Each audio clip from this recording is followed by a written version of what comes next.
there, folks, and welcome back to the Paintcast. Tonight I'm joined, of course, with my co-host, Stu's Game Reviews, and we're going to just shoot the shit.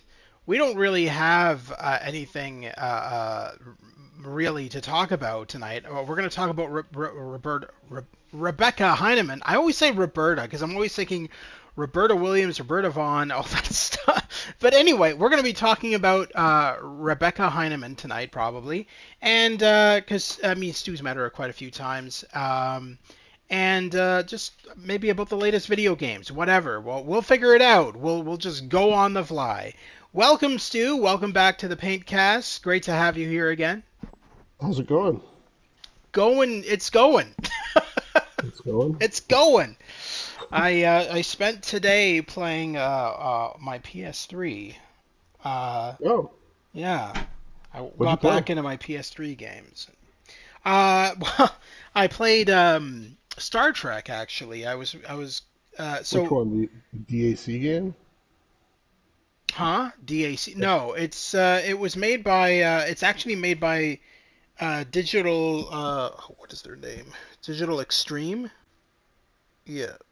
It's made by Digital Extreme, and they're a company that is from Canada. They exist out of London, Ontario. Ironically, the city I used to live in. But they actually were down the street from my apartment that I live in. I always saw their big ass fucking building from my apartment.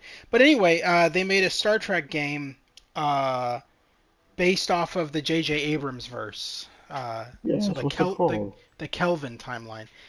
It's just called Star Trek, and it's where Kirk and Spock and the rest of the Oh, crew you told me about this once. fight the I remember Gorn. now. Fight the Gorn, yeah. When I get my capture card, I'm going to stream it on my channel. I think I, I think I might have this for PC, but I'm not even sure if I do actually. There's so many Star Trek games you can't keep up. Like It's lately, there's been a lot of them. See, I you say that, but I feel like there's less Star Trek games and more Star Wars games. Well, definitely more Star Wars games, but there's also been a lot of Star Trek games. I mean, over time for sure. But Yeah. I mean, I think there was a gap. At one point they didn't make Star Trek games for a while, but I feel like lately there's been a ton. Um, I don't know. I have to look this up. I have to fact check myself now. Fact checking is important. It just feels like there's been a lot. Let's put it that way. It looks. I'm I looking at screenshots of this one. This one looks awesome. Actually, I need to pick it up. You get to pick Spock or Kirk to play as. Is that how it works? Okay, so yeah, or you can do it co-op. They have the option to Oh, play it in co-op I you with two know players. I wasn't a huge fan of that movie when it came out. I mean, I just still the re not. well, the reason well, I'm still not also, but I'm saying Yeah, yeah. I don't mind it as much, but the reason why I didn't like it, I saw it in the theater and like they blew up Vulcan, and I just felt it was so unnecessary. It was just like it felt like they were shitting on the franchise a little bit, and I just was like, I'm not so interested. The Well, second movie, which everybody says they hated, I actually enjoyed the second movie. It wasn't a great movie, but I liked the fact that they actually had Spock fight Khan, and also they changed did a role reversal a little bit. Like instead of Spock dying, Kirk dies. I thought it was cute what they did with it. So I enjoyed that movie. And then the third movie I thought was just really stupid and boring. But I mean, so now they just recently so announced that they officially canceled the fourth movie, and people are yeah. upset about that, and I'm sort of not too upset about it. um. So okay. So the game takes place between the first and second movie. So it takes place after the first movie, but before the second. And it's its own story, and it involves the Gorn. And when they created this game, they had to like come up with a new look for the Gorn for the Kelvin timeline. And I feel like what the look that they gave for the Gorn in it is actually really cool. They're almost Okay, like they're almost like giant ass muscular lizards. Almost like it's hard to explain. They're almost like anthropomorphic dinosaurs.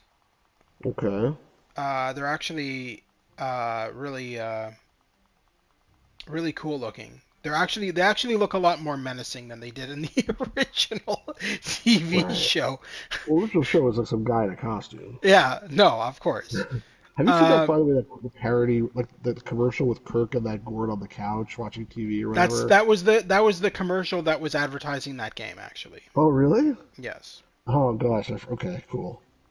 Yeah. They were actually playing the game on the couch. They were playing it on the I knew TV. something, but I don't. Like I said, I can't keep up. There's too many Star Trek games out there. So Yeah, they were playing that game specifically on the screen, and then I it was like the Gorn was playing as Spock, and Kirk was playing as Kirk. Well, Shatner was playing as Kirk, and the Gorn fucked up or did something that caused Kirk to die, and right. then he just threw down the controller and got up, and he's like, you know what, I've had it with you. You're always screwing things up for me, and and then they just start fighting. Yeah, It's pretty funny. it was interesting. Yeah. Um, So so you're saying the game was pretty good with the gore model and everything. I mean, I like it. It's the thing is, it didn't do well in sales when it came out. As a matter of fact, it was considered widely to be one of the worst Star Trek games ever made. But I don't agree with that. I think I actually really enjoy it. So it's a matter of opinion. Have you You're seen the? You probably haven't, but the new Star Trek, like Strange New Worlds, what they've done with the Gorn in that show. no, I don't watch any of the new Star Trek shows. I'm not really that Yeah, interested. well, that show a lot of it is quite good, but this thing is not. I mean, basically, they um, they made the Gorn into like these lizard things, basically, like you said, but they're infants. They made it like the aliens from the Alien movie. So like, they No. lay eggs inside people and they burst out of their chests and kill them or Okay. something Yeah. like that. It's not like that in this game. I mean, they attack in hordes and stuff like that, kind of like I guess the xenomorphs, but they don't lay eggs in people and stuff like. Yeah, I think it's stupid. And not only that, they also made it so that basically, since Strange New Worlds take place before the original series, it's like they obviously knew of the Gorn threat for a long time. And the original series episode where they meet the Gorn, it's like as if they never encountered them before. So I don't like when they mess with the continuity. It just that's I think that's also disrespectful, by the way. So not a fan. Yeah. So going back to what you were talking about J.J. Abrams movies, I remember reading interviews with him when he made the first movie. There's like a bunch of interviews with him Hey around that Stu, hey time. Grotto. Hey Hey James, James, how you doing, buddy? Yeah. So there was a an interview with him around the time he did the first movie, and he was who saying Shatter? You said or no, J.J. Abrams, oh and JJ is okay. he was saying that he created the new Star Trek movies to appeal to a newer audience. He didn't want to make a Star Trek for the fans. He wanted to make a Star Trek for trying to get new fans. So he made it more action based, and it's like this is not about to seek out new life and new civilizations. This is about seeking out new life and blowing it the fuck up. Yeah, I know he said that, and I there's nothing wrong with that in theory, but there's two things. One is you don't have to like shit on the old fans while you're trying to get the new fans. That's number Yeah, one, and number two, like it's okay to like make it different and get new fans, but like basically he made this, he made the Star Wars movie before that, right? The yeah, Episode 7, yeah. and like basically he tried to make Star Trek like Star Wars. I mean, Star Trek and Star Wars, in my opinion, have always been I'm well, very I different. just finished that stream, I died laughing. Which stream? Oh, he's talking about. So last year I streamed that stupid ass fucking FMV game. Kids on Oh yeah, I remember that. Kids kids at at work or work or something. whatever the fuck it's called. Yeah, the one Yeah, with the lunatic the construction crew. foreman. Yeah, I remember that. Yeah. And you know what? Ironically, it was and I remember you said in that live stream because I think you were the only one who tuned in. Maybe I was around for it. I remember. yeah, and then maybe Lewis tuned in a little bit later on.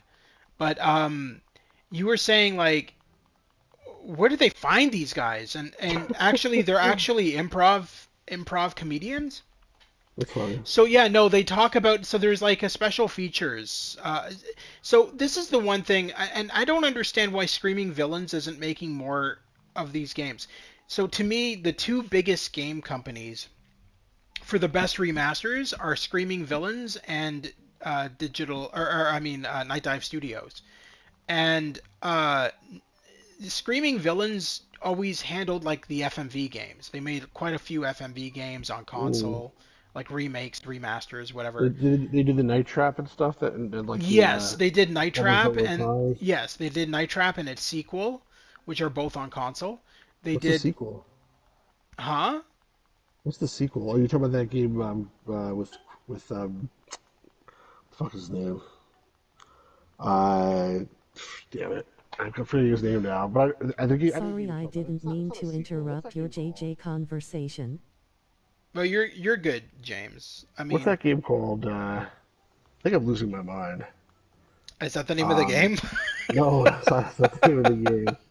It's the game where the beginning the guy says like hi hi like AVGN made fun of it, but I can't remember the name of the guy now or the name of the game. Tell me what is it? Do you remember? You're not thinking of plumbers don't wear ties, are you? No, no, no, no, no, no. So There, the there was beginning of the Night Trap sequel, it's a young kid. It's like a young he's wearing teen. like a ski He's hat like or something, right? he's wearing like a baseball cap, and he's Is it like, a baseball yo, cap? yo, I need your help, Right, man. He's like Corey Feldman. That's the guy's name. Or Corey Haim. It's one of those two. Corey Fel no, I don't I don't Corey Feldman was definitely not in the game. Corey Haim. Then I can't remember. Hold on, I'm looking it up. But Double anyway, switch. Double Double switch. That's All what I Switch. it is. Yeah, remember the yeah. Barton Yeah, video so that on. game got a remaster for consoles as well. Both of them did. Jeez, I'm losing my mind. I Anyway, honestly don't like Double Switch as much as so here's the thing. With Night Trap, I can beat that game in like less than half an hour and get the best ending because I'm so used to that game and knowing where all of the whatever those bloody things those were called. lumbering guys. Yeah. Yeah, knowing where they are and everything like that and whatnot and it to me it's not a hard game, but I'll tell the other one is really hard, and so I don't really Double play it that switch. much. Yeah, it's really hard. The puzzles in it are so stupidly, obnoxiously hard, and they're also randomly generated. So like you can't really go on the That's internet annoying. and like ask for help. You have to figure it That's out annoying. yourself. Yeah.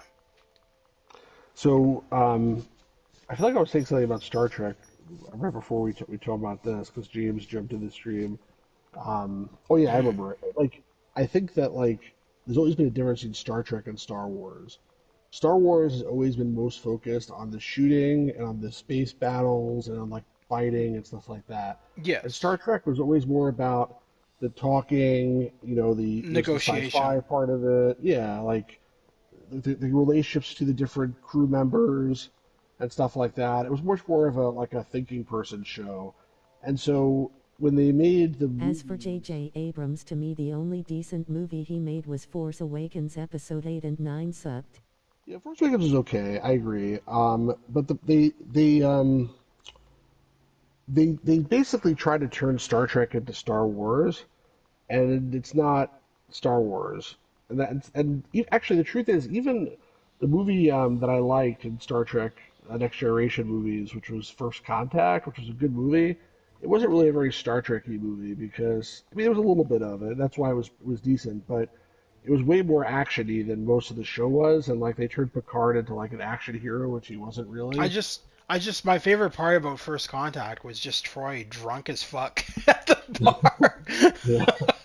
Right. So there were some Star Trekky moments in it, like to your point. So it was okay. But like the J.J. Abrams movies was almost all just like lens flares and shooting and falling and skydiving and all sorts of weird stuff like that. And that's why it was okay, but it wasn't really Star Trek in my opinion.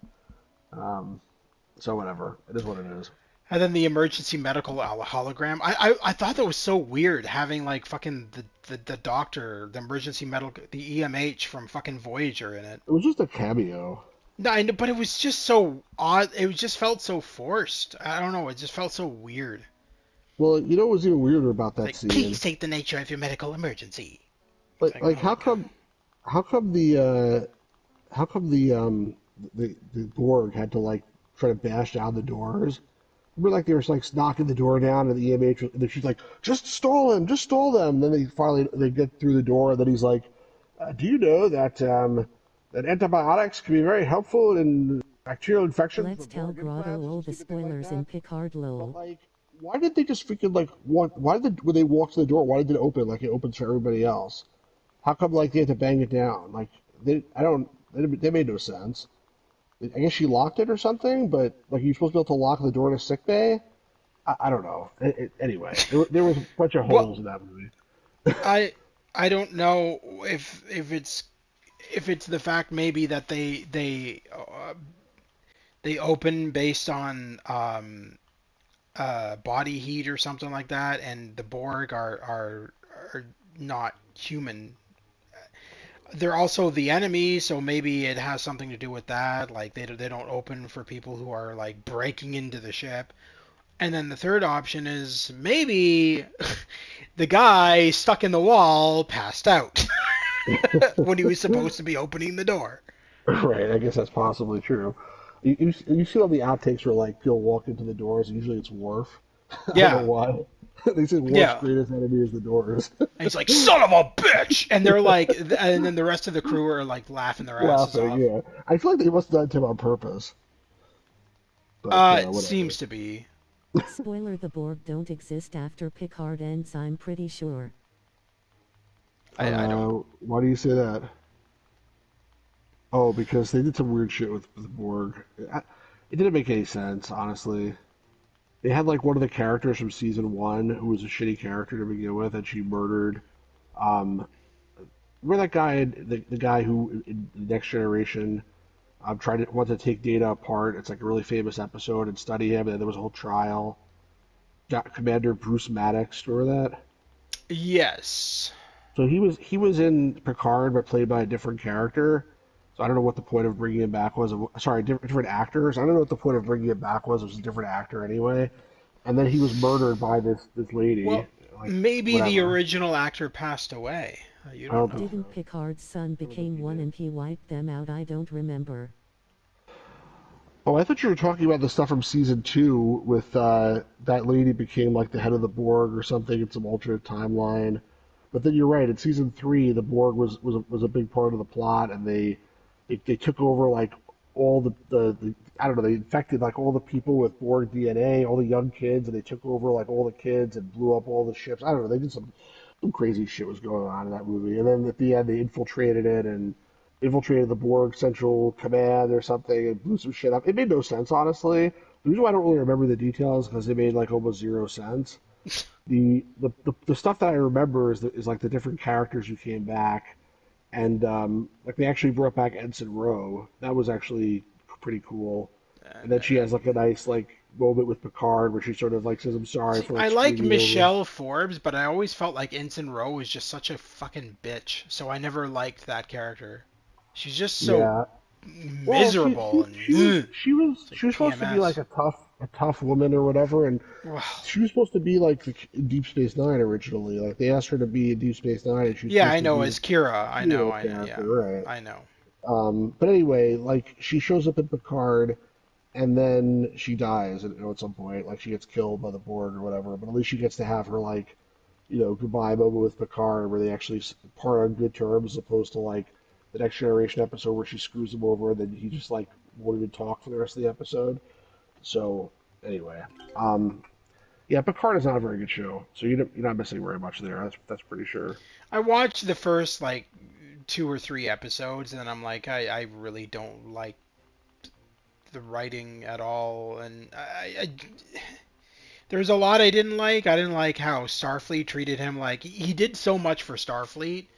He caused races to join Starfleet. He did so much in the Next Generation for Starfleet, and then Starfleet's Yeah, like, he's like, can I get a ship? And they're like, go fuck yourself, Picard. I'm like, what? Okay, like it made no yeah, sense. it None of didn't. that made any sense to me. It was just Well, so also like in the Next Generation, he always seemed like he had friends in high places, and he was able to call in favors and stuff. And then like all of a sudden, he has no political capital whatsoever, essentially, in Picard. Yeah, it doesn't I, make any sense. Remember None of I, that it I does. scene think when Picard was drinking and that asshole screams at him over his actions as Locutus and he's like, here we go again. um no, I don't remember. It wasn't very good. I'm sorry. And it was, and not only that, it's like also one of those shows where like they could have done all the action in like probably 2 episodes, but they stretched it out to like 10 episodes. So they wanted to have a season of shows, but there wasn't like enough content. Like it would have been like a two-parter some of these seasons in like their in Next Generation, but they kept stretching things out and out and out and out and out, and it's like The at the some point other you're th- like, I don't know what's going on anymore. Who the cares? the other thing is To with be fair, he did a lot of damage too when he was Locutus, so I can see why people hold a grudge on Picard. with Yeah, but it Brent's wasn't really his fault. with Brent Spiner when he was Data in Star Trek Picard. He refused to wear makeup for that series at Well, they all. they de-aged him, didn't they? I mean, they didn't do a very good job. He looked. They did a terrible de-aging, but not just that, but they also digitally added the makeup on him too. Oh, really? Are you Yeah, serious? yeah, no, he didn't wear any makeup in that show. Yep. That's He crazy. refused. He Why did they refused. just not have him on it then? I If I, he- I don't know, but I mean he's a fan favorite, so I mean it doesn't make I, any sense I to not. guess, but like, if he doesn't want to be on the show, let him not be on the show. I mean, like, I don't. I It's guess not I that he don't blame didn't want to him. be on the show. He didn't want to spend hours in makeup. He You don't said want to he's play. too You don't old want to for play Data. You don't want to play he said Data. yeah, he said he's too old for that shit. So, He did play another character also. He played like one of the Soong family in the first yeah. season.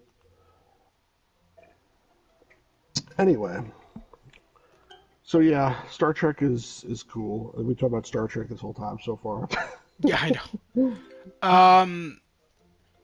See, I like the older games. Like, I don't know. Like, I do, the one that I have for my PS3, I do intend to stream in January because it's honestly a really good game. I So really you do said love it. January. What's why January? Just so I understand. I was gonna get that capture card this week for myself, Okay. and my parents were like, "No, no, no, no, no, we'll get it for you for Christmas." I'm like, "Oh, okay." I see. Let's not forget Picard died in season 1, so what we see after is not really him. Yeah, it's true too. Like, so at the end, spoilers for Picard season one. At the end of the season, he basically dies, but they transfer his consciousness into an android body.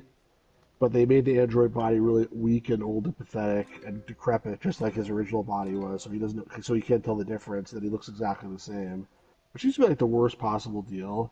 Like, if you're gonna put you in an android body, why can't you at least give him his body like when he was 30?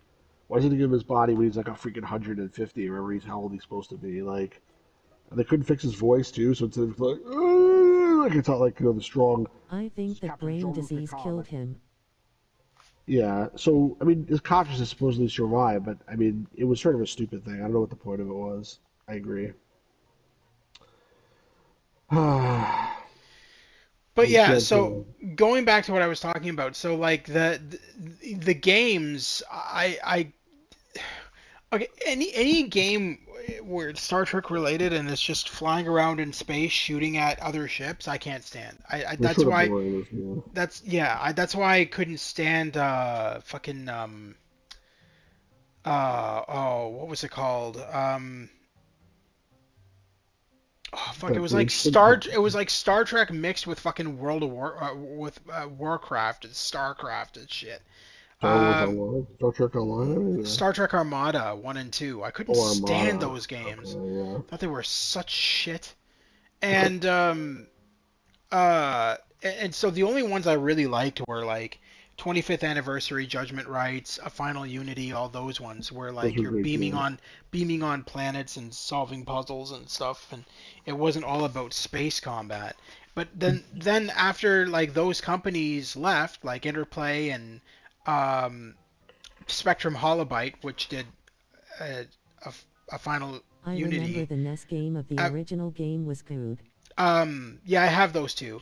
Um, Uh, and anyway, after those companies left, the new companies that took over were like, "Oh, Star Trek's all about shooting enemies in space," and I'm like, "Oh, okay, well, there we go." Yeah, they don't. It's like the That's movies. They when don't it get be it that's basically. when it became shit again, and I'm just and the only good fucking Star Trek game that's come out in recent years, has been um, the one that I streamed on this channel, Star Trek Resurgence. That game's amazing. That game is That game was fucking cool. incredible.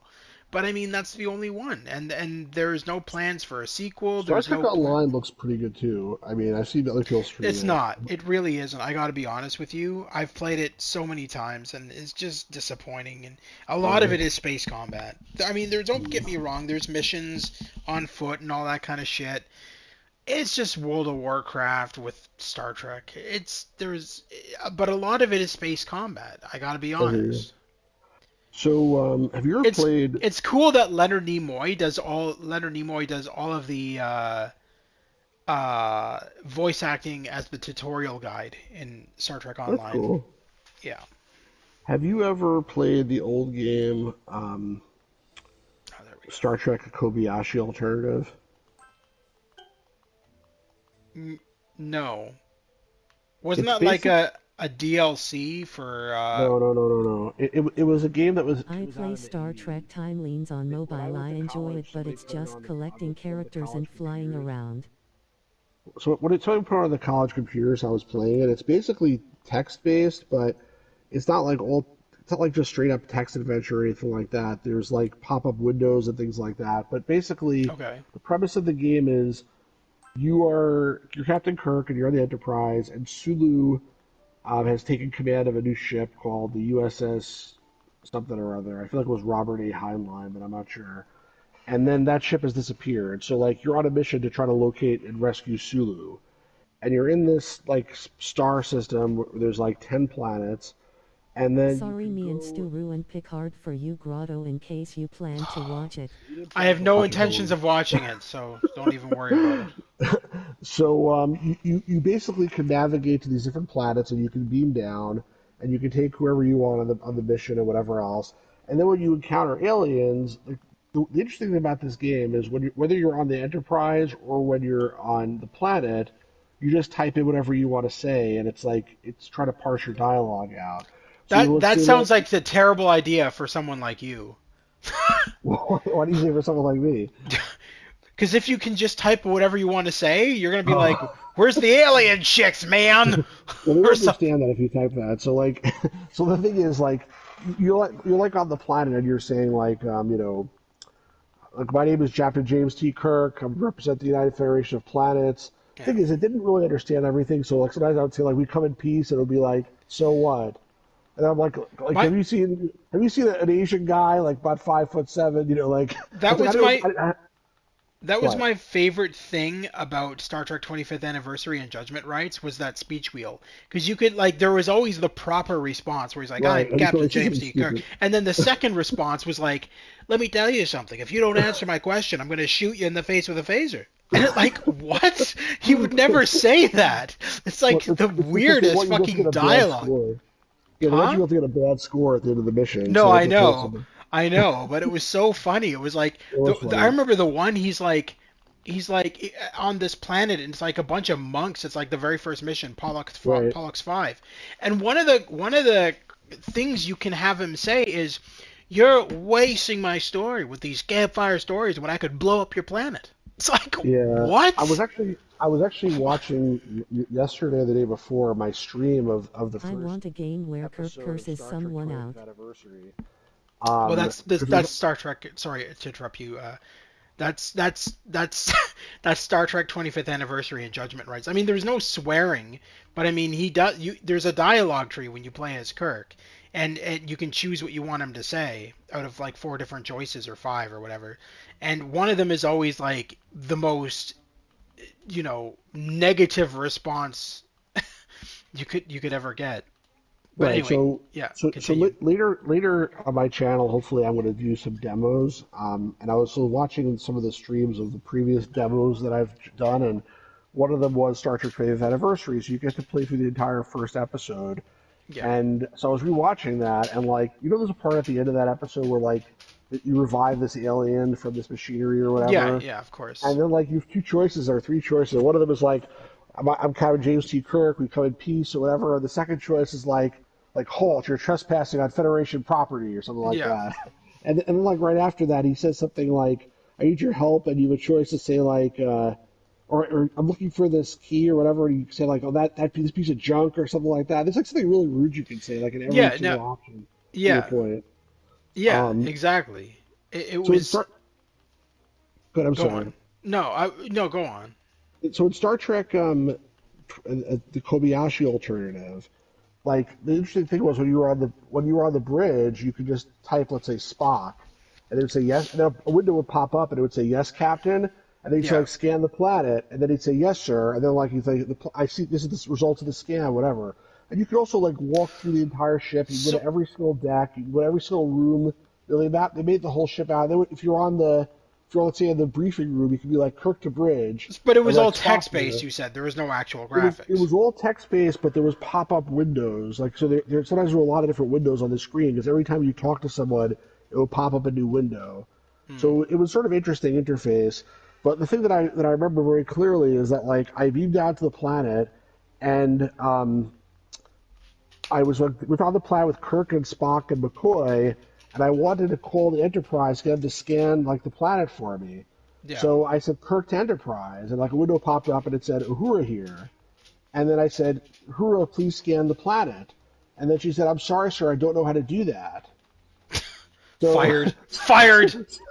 so I said, I'm like, okay, like Sulu's not there because we're trying to find him. I'm like, put Chekhov on the line, you know? He's like, what? I don't understand, sir. And then I said, Uhura, report to the briefing room. So she's like, okay. And then that's the end of that communication. And then I said, Kirk to Enterprise, and it said Chekhov here. And I said, please scan the planet. He's like, okay, sir, and he does it. But they made like Uhura incompetent for some reason. So I always had to send her off to the briefing room because she always answered the phone and she couldn't do anything. So I had to get rid of her so she wouldn't like interfere with whatever it was I was trying to do. So it was like sort of ahead of its time type of game, but So, it was not very so good. Like it was good. aside from like being able to like kind of explore Didn't the the ship, angry video game nerd review that game the NES one? He we're not did. talking He about. He's did. not talking about the NES version though. But he did review that game. I haven't played that one. It looks interesting, but I've never played it. I What were you have about to it. say though? No, so what it reminds me of is Star Trek Bridge Crew, where we never Yeah, actually, when we played Bridge Crew, we never did single player. We always did it with Scott McAfee and Matt fucking Williams. Matt Williams, yeah. And we did our own thing then, and that was a long time ago. We should, oh, There, damn. there was like issues though with the like the graphics. There was a bunch of graphical glitches. Remember when we were playing it? On screwing up. At least for me, it did. You don't remember that? I don't remember. Oh, well, anyway. But anyway, so the thing is that it doesn't have it anymore. But when the game first came out, they had the AI Watson. So Ubisoft paid to get Watson, the AI, to power the uh, the NPCs. So Tidar. you could go on mic and have full on conversations with the NPCs, and so it Really? was real. Yes, and so it was really cool. I did. You can see streams of it on my channel where I actually did that, And they and got rid I of it? they got rid of it. Yeah, because they were paying for it to use That's bullshit. Watson, and I guess they decided that it was just costing them too much money, so That they got sucks. rid of it completely. But the game is still available. Obviously, you just can't. It's not voice activated anymore. But it was really cool because you'd be sitting in the captain's chair and you didn't have to like use your controller at all. I mean, you could for combat, but I mean like it's like Ray Shields. You tell them Ray Shields. They come, and I never had to repeat myself. That was the thing I really liked about it.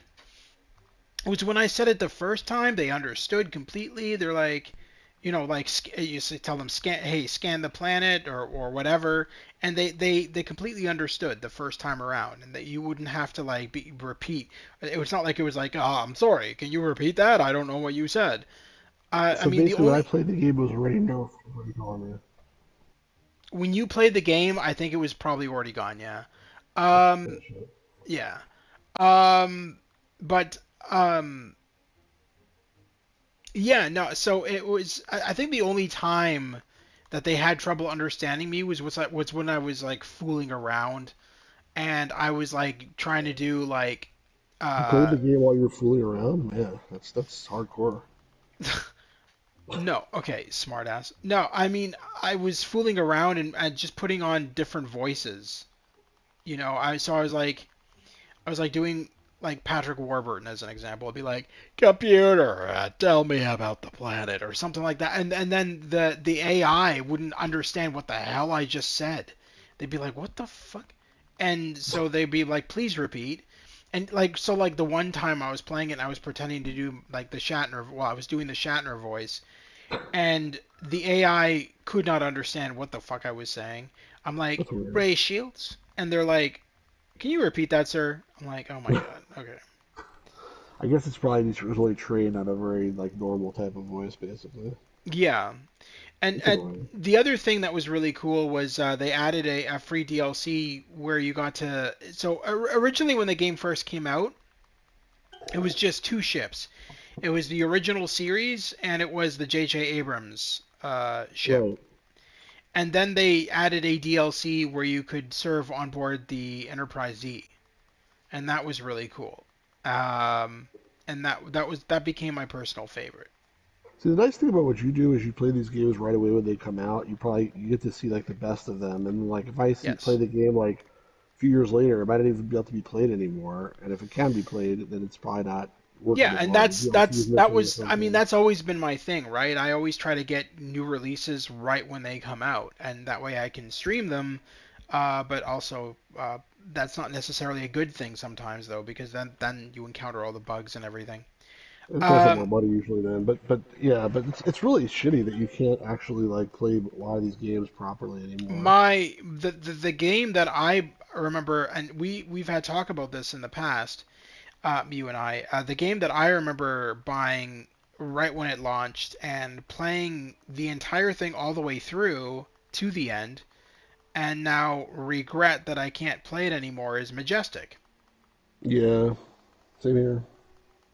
Because I made You can't friends even on see the there videos too. anymore. I made Like friends nothing on is there, preserved. but I made friends on there, but it's funny because like you remember there was like a live chat in there. You could chat with Yeah, other players, but then some of them were bots because some of them were like controlled by the actual game. And right. so a lot of other players would try to fuck with you and be like and pretend to be the bots or stuff like that. And so once they started doing that, I started doing that because once new players started joining, and I freaked out this one guy. I'm like, I can't remember what I said to him, but it was like in game, in the in game chat. I said, "I can see you right now," and they're like, "What? What are you talking about?" And I'm like, "Look outside your window. I'm right outside it." I'm like, I was just like fucking with Why are him, people right? so gullible? I mean, like, especially if they know they're Well, playing a game like that, which is what the game is trying because to mess with you. with Majestic, I mean that game was constantly trying to fuck with you like that, Right. right? So gamers were getting very and then don't forget that that game would call you on your phone and then fax Right. you and all that shit and all Right. that That's the like point. Like, if I got a call on my phone that was like, "We're on to you. We're gonna kick your ass. I'm gonna kill you," or something like that. Like, if I wasn't playing Majestic when I got that call, I'd be like nervous, you know. But if I was doing anything, you know. But like, if I'm playing Majestic and I get that call, I'm like, okay, it's probably from Majestic. You know what I mean? Like, so that's why I'm surprised people the were like fooled so the easily. the one girl that I met on there who was playing, she we talked for a bit in the in-game chat and she was telling me that she was playing it the one day and she felt so bad because she got a phone call and it was like a threat, somebody threatening her, saying they were going to kill her, and it was all a part of the game. But she let her kid answer the phone. Oh god, that's not good. And so the kid's like answering the phone and the voice on the other end is like you're gonna fucking die and stuff like that. For me, So the I gave kid's my cell phone free. number. I'm pretty sure, so I don't think anybody else could have Yeah. answered it. Jeez, that's crazy. I think It's that's messed part of up. the reason why it was probably shut down was because it was just so over the top crazy, right? I I remember mean, very clearly playing that game at work. By the way, I think I only traded that game. no wonder your It's boss so hates you. well, it wasn't this job that I'm at now. It was a couple of Okay. jobs ago. But I remember playing it at work, and I remember like being very disappointed when I ran out of content and said you have to wait till tomorrow or whatever. I'm like, Yeah. yeah, what am I gonna do now? Right. Hey, No, Tyler that Field, you're right. That was a thing. Yeah, that was totally a thing where it's like, "Oh, you've done everything you can do for today. Come back tomorrow." right. It was And very annoying, sometimes, actually. yeah, and sometimes some of the stuff, like sometimes an episode was like 2 hours long, other times it was like Right. 20 minutes. It was just Right. so odd, Yeah, the 'cause the they were making up spacing. content like on the fly. That's why basically, and then Yeah. there was only like 7 or 8 episodes before it ended, before it folded, which was very disappointing. We're talking about It Majestic was Park, remember? really Yeah, it was really good though. I liked it. And so basically, I'll explain to you guys who've never heard of the game or whatever. But Majestic was a game made by Electronic Arts back in, I want to say, maybe the late 90s, early 1995, 2000s. I would think. No, 1995. God, no. What are you talking about? Hey, you're right. It's You're right. later than that. I wasn't working at that job then, so maybe like you're right. Yeah, I'm a 2001, little maybe lost, lol. Okay, so Majestic was a game where 2001 exactly, you would actually. install it. So you would install it and it would fake crash at the beginning of the game. And then you would get a message from the FBI saying that you're being investigated because you connected to a server that was under investigation, blah blah blah blah blah. Oh boy, And so like a modern indie horror game. yeah, but ARG. It was like an it ARG. yeah, but it played you like the entire game. So like the game That was would the call tag. you It the plays you. Yeah, exactly. The game would actually call you on your phone. Like people from the game, like NPCs in the game would actually call you on your phone and talk to you. They would send you emails to your actual email. It was so advanced. It was one of the best games that EA ever made, and then they shut down the servers. Yeah, and not for very long either. It was like after like a couple of months. Like it I don't was. think, I gotta be honest, I don't think it was very successful. Well, Damn. it's too bad because it was actually really good. And you can't. Yeah, And the thing is, you can't. Yeah, I 2001. The see funny thing it's is, there's a different Majestic game that 2001. came out in 1995. So that's where maybe that false memory was from. But there was tons of video also. Mostly they're on websites and stuff. And all that video is gone. Like nothing is available at all anymore except yeah. for like the original trailer. Like that's it, So which is the really freaking so ridiculous. based on that, I'm assuming that likely what happened then is somebody tried to sue EA over that game. Why do you think that? Likely a player. Well, because isn't it a bit odd that they got rid of everything associated with the game? Like you would think that they would at least keep some stuff around so that it. I think they're just assholes. I don't know. It almost sounds to me like they're just disavowing any knowledge that this No, game. well, they also released a physical version of it, like which I have, but Yeah, the I have the physical disc version has too. no content on the CD at all. All it is the client, and like it's like install this and go online, and there's nothing, zero on the CD. It's so freaking disappointing. Well, because So I mean, what would be on the CD? It was an online only game, Stu. I know it's too bad they Oh could my have converted it to something like offline. Like you remember they had that Ahead of its that time in that we way, talked about this lol. last time also, but that game in memoriam or missing since January. I have that That one too. Yeah, that was an online game, but there was also like Yeah. some of the content was on the CD. You could at least you could extract some video or something you know what I Now, mean? Like you know the what's beginning was crazy, there. Stu? Is back when I played Majestic, and I got all those emails. I I think I might still have the emails now I that you mention do. it. That's what I was about to say. I have all the emails in a folder on my email account. Yeah. I have all the I emails from missing since January for sure. I remember I found them not that long ago. Yeah, and I have all the emails from Majestic. And because I saved them all and put them into a specific Oh, that's folder cool. in my email. Yeah. So That might be like the only relic of that game is those emails. But like you right. know there's like a thing where it says like in the very so I don't remember the way you described the beginning is not what I remember at the beginning. What I remember at the beginning is like the game was supposedly by this company called AnimX, Yes, and which there's a which fire. Yes, and there's a and fire there's at a fire that Animex. burns down Yes, their yes, studio or and then something. the Right. FBI contacts you and I says don't remember that the FBI. because you logged into the server through the game, but they don't actually say it's a game, obviously. You're under investigation. You don't remember that at all? That was I the have whole thing.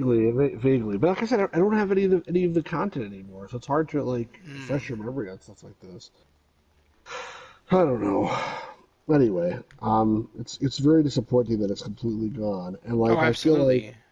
I feel like a lot of these games that were they're being put out now Hmm. in 10 years we'll be saying the same thing about them because they're not going to work anymore, and that's even like these new Nintendo Switch 2 games, Well, like a whole bunch of them are just on like a key. There's no I physical media. I don't think so. I mean, if they're single player games, they'll always work. I mean, look at my Jesus. I mean, fucking today, I What about spent when your most of the. PS5 authentication went down and you couldn't even play the single player games? Remember that?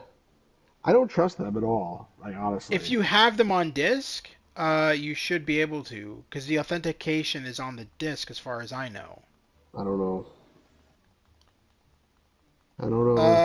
Because so in the past when I okay, yeah, so in the past when I I'd love was to share play, but nothing really matters. But it doesn't it, matter. I'll start it in a sec. When in the past when I game shared with one of my friends. And the thing is with when you game share with a friend on PlayStation, if for whatever reason you lose access to the internet, Sony cannot determine whether your friend owns the license or you own the license for all the games that you downloaded digitally. So they lock all the games until That's you alright. contact them. For both you and your friend. So I had that happen, and when that happened, I was still able to play my disc-based games. So that leads me to believe that it's just the digital games that have their license on their server, that your physical games still have the license included on the disc. Well, I bought the Heretic and Discs Hexen pack that you FTW. streamed not that long ago. Um, I bought the physical version. I pre-ordered it, and I you could have bought it for PC, but the PC version didn't have a disc or it was just a Steam key. So therefore, I bought it for PS5, which is like fucking like why? Why can't I buy it for PC? Mhm. Fucking assholes. But okay, I ordered it for PS5.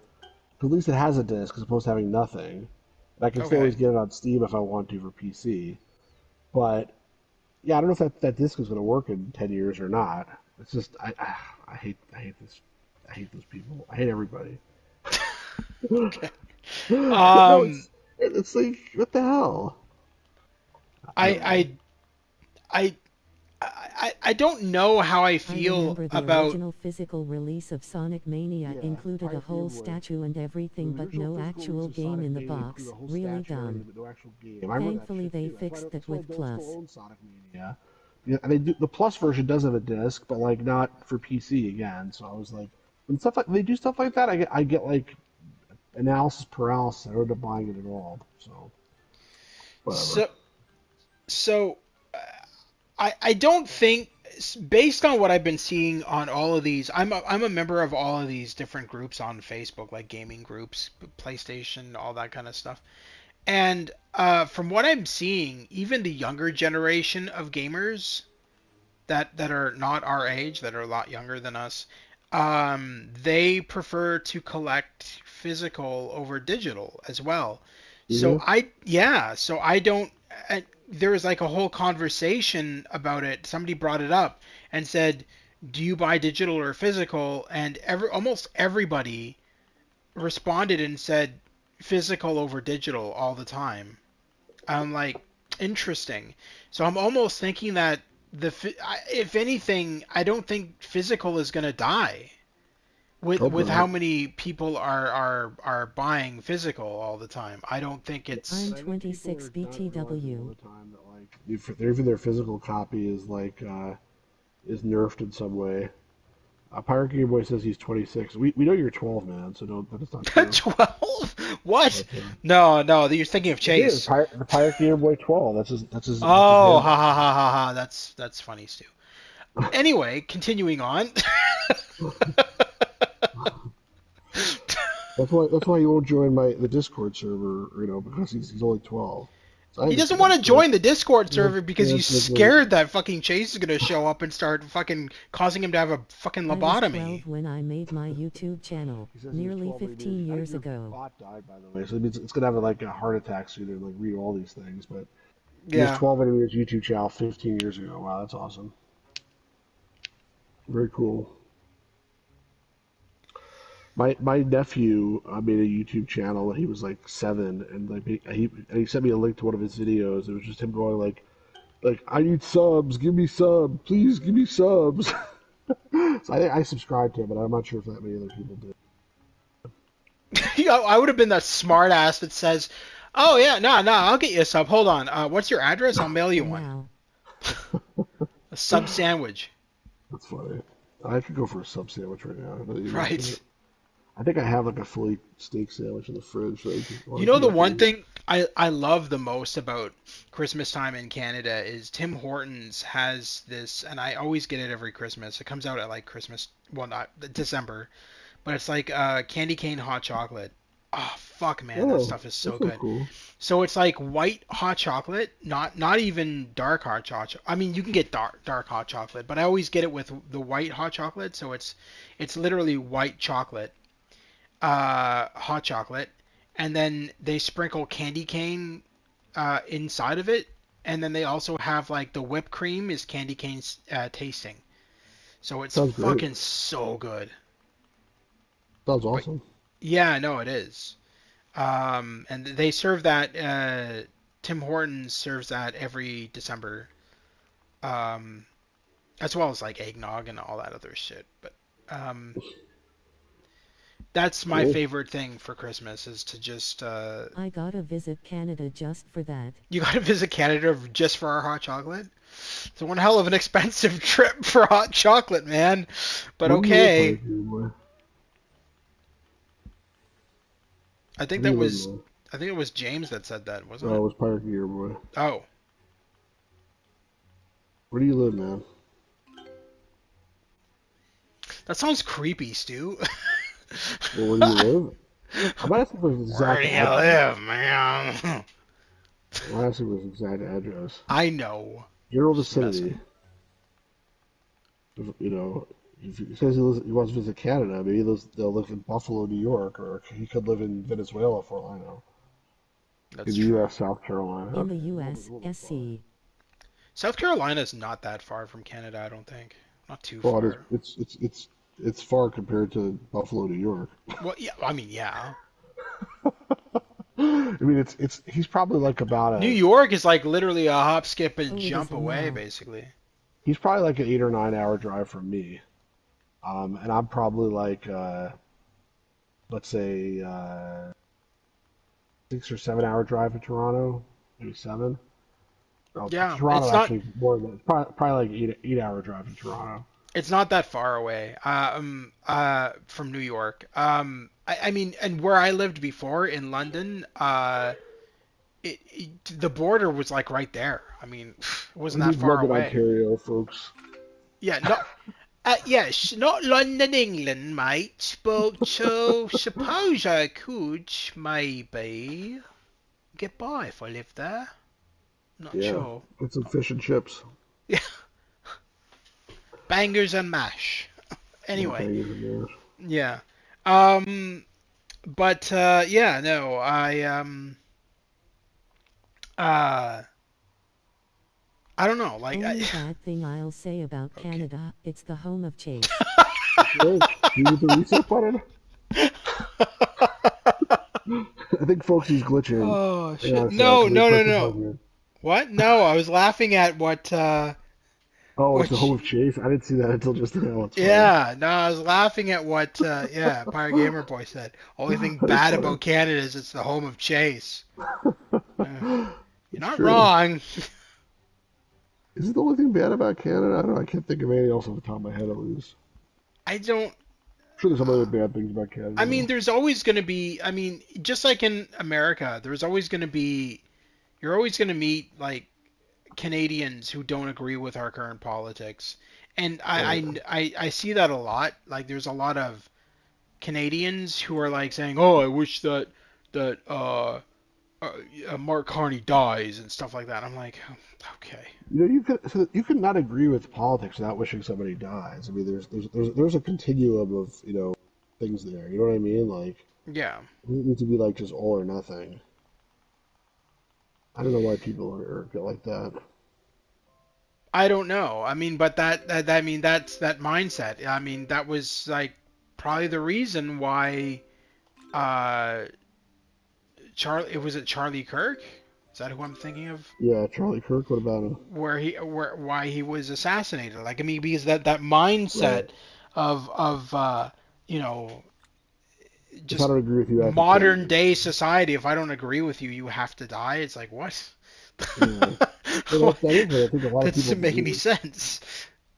It's well, unfortunately, this is why I say like not to exaggerate things too much about anything because I think the reason why like people tried to kill Trump is because people were basically saying he's gonna he's a date. Maybe the only things are true. I'm not gonna judge whatever is true, what's not. But like the rhetoric about it was so extreme that I'm sure there were some people who were like, I need to kill this guy because like I'm doing my civic duty or something like that.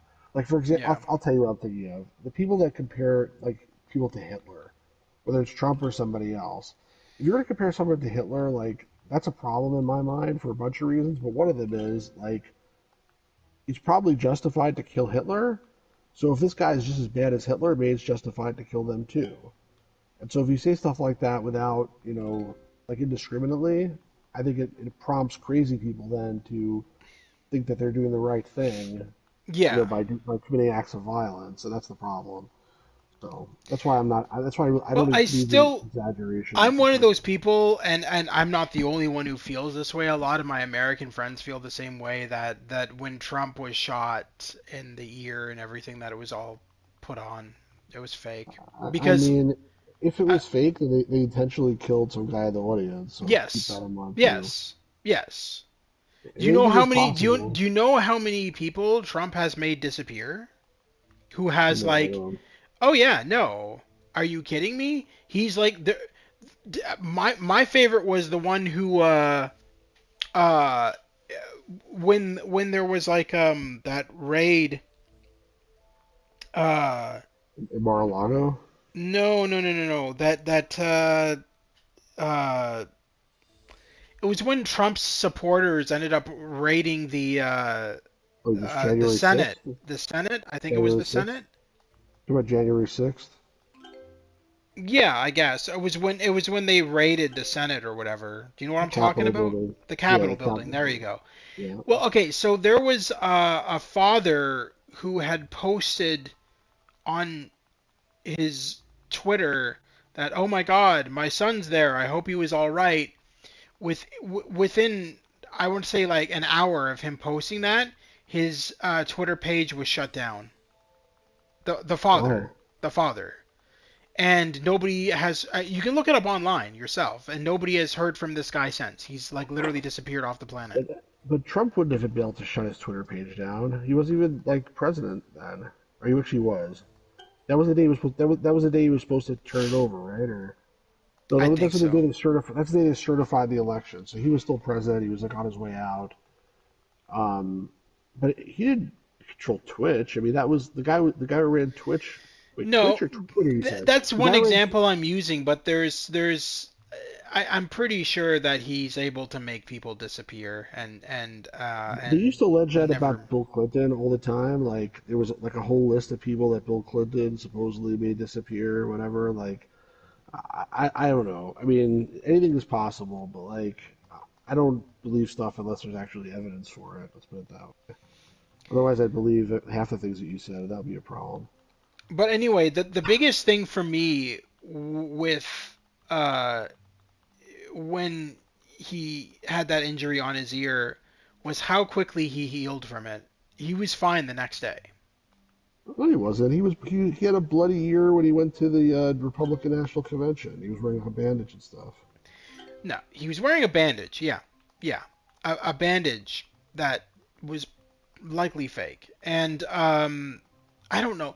There is a lot Could have that was not just didn't fly with me. And also the fact that all of his followers decided to put on bandages on their ears too to support him. I'm like, oh my god, okay, you guys look like idiots. All right, that I agree with you on, but like again, like anything is possible, but like we don't. There's no evidence to support it. That's all I'm saying. No, It's okay to say it's just the fact I'm that he suspicious. says All right, you're allowed to say I'm one of suspicious, and I think that you know. one of the things he said specifically Trump was that I was talking to my doctor, and I'm telling you this, okay? I was talking to my doctor, and they said to me, "It's amazing how fast your ear heals, okay? It's fantastic. No other human ear in the world heals faster than yours, Mr. President. I'm telling you." And, Well, and he that was exaggerates like about one of the everything. things he said, and I'm just like, okay, He exaggerates about everything, though, right? I mean, like, what does he not exaggerate about? that's true. He probably also says he has like the biggest penis of anybody ever lived, too. I mean, seriously Oh, though. that's yeah, you have a point. Oh boy. So what else is going on? Not much, man. I'm waiting for Terminator 2D No Fade. I just found out that we get to play as the T1000 in it. Oh So my I'm god, you know excited. what's so weird? On your this is so strange. I'm on YouTube on your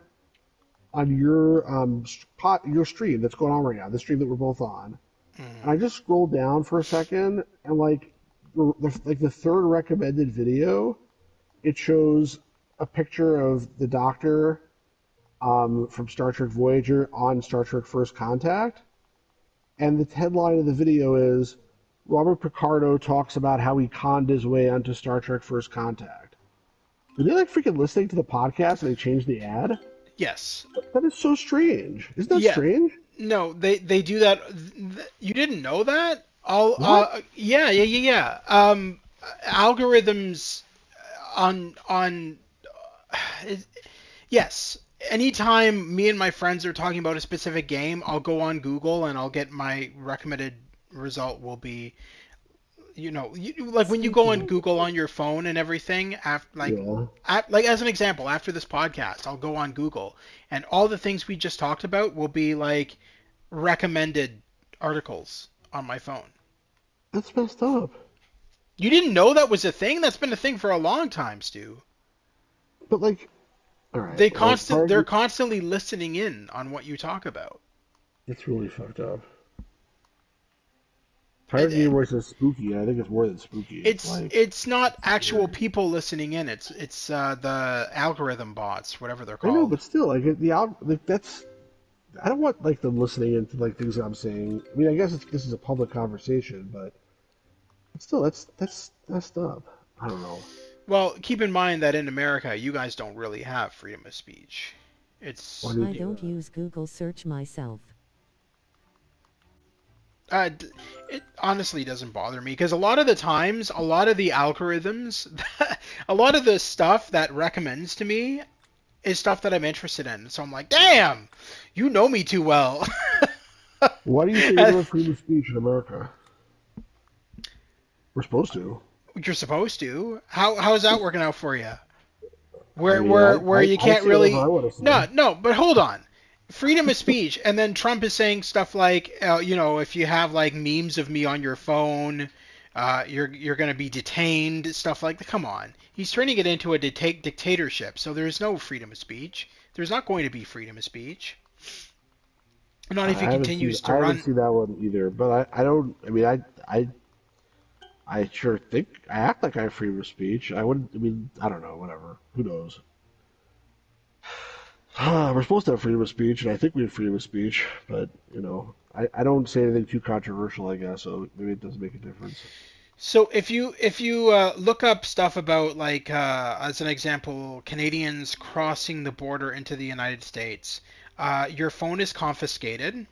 if you cross the border into the United States, and they go through everything on your phone to see like if you like say any derogatory stuff about Trump or anything like that. As an example, I would be cooked. I Are you if I serious? yes, go look it up. Go look it up. ICE agents confiscate your phone at the border, and they go through everything on your phone.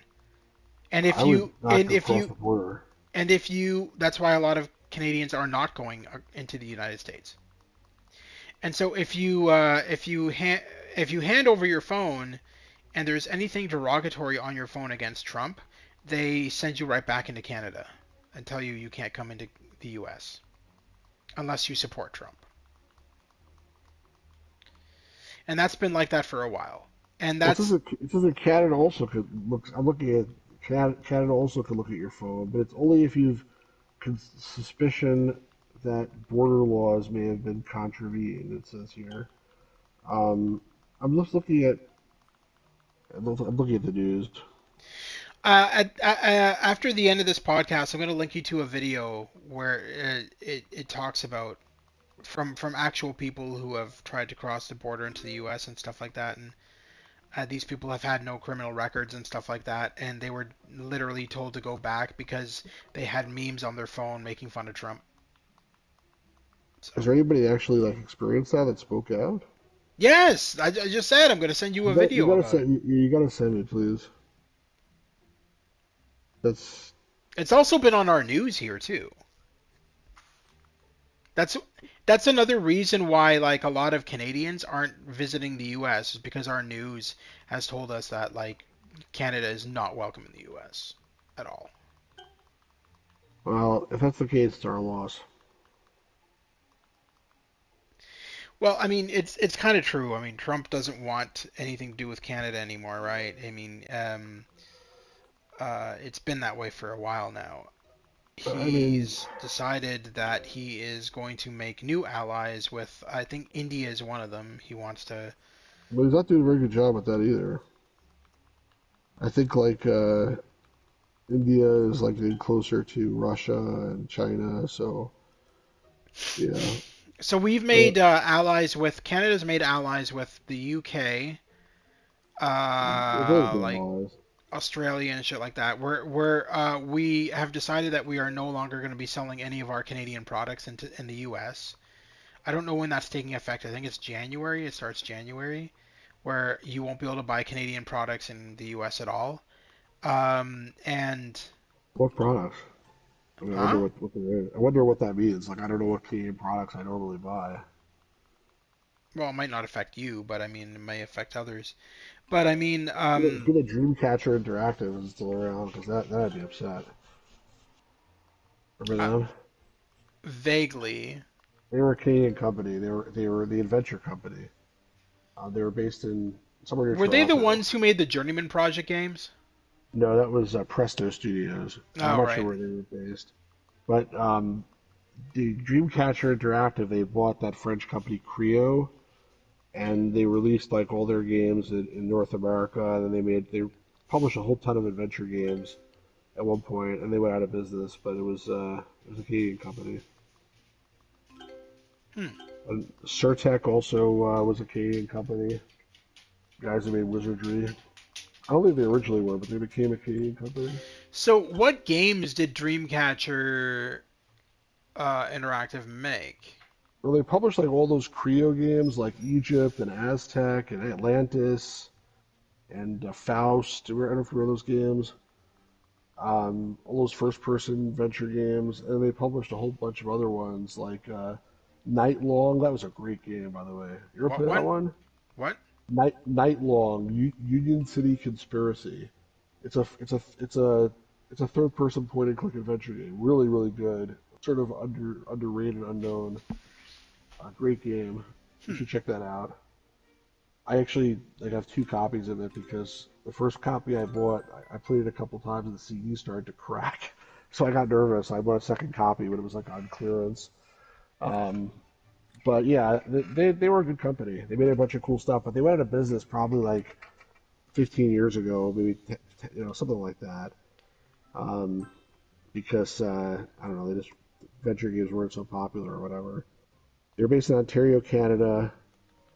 I'm looking at it. They were founded in 1986 by Richard Waugh Kahn. In January 2002, they launched the publishing label, the Adventure Company, exclusively used for PC adventure games. In 2003, they acquired Creo Interactive. March 2007, they were acquired by Joe Wood Entertainment. You know what other company is Canadian is there was a company that remastered all of the old like Mad Dog McCree games and all that kind of Oh yeah, shit right. Digital on Digital Leisure. Digital Leisure, and Yeah, they're they're run Canadian out of too. Gormley, Ontario, and Oh yeah. they're Canadian too, and they did dude those remasters were so fucking good.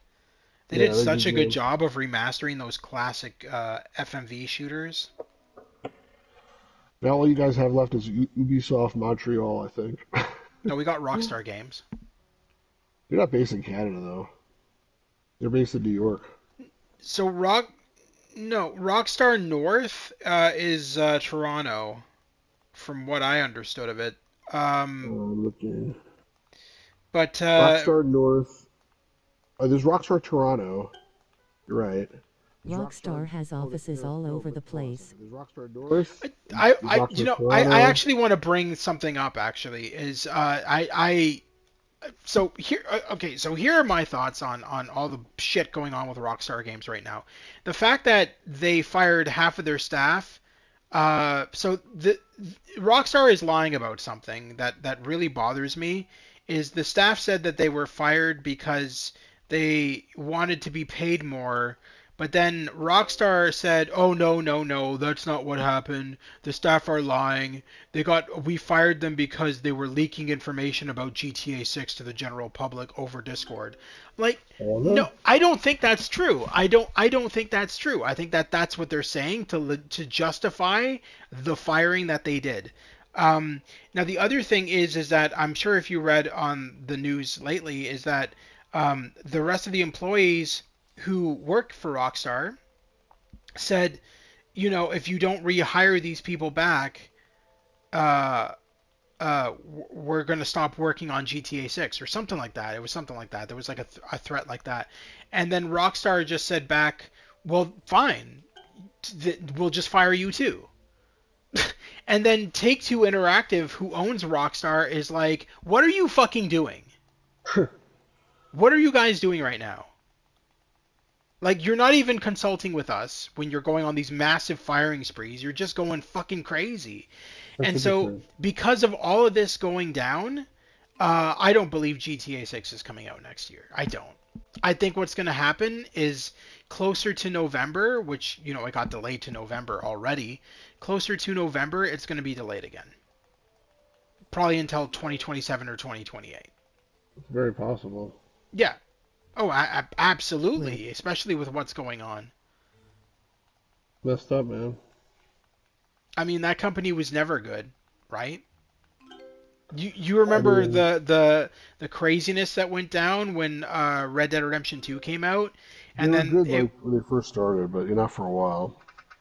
yeah. Do you remember when Red Dead Redemption 2 first came out, and then a bunch of employees came forward and said that they were forced to work over Christmas and everything like that. They weren't allowed to go home to their families. They Wasn't had that to stay in EA? the office 24/7. And what? Wasn't that EA? No, that was Rockstar Games. Oh, was it? Yeah. Sheesh.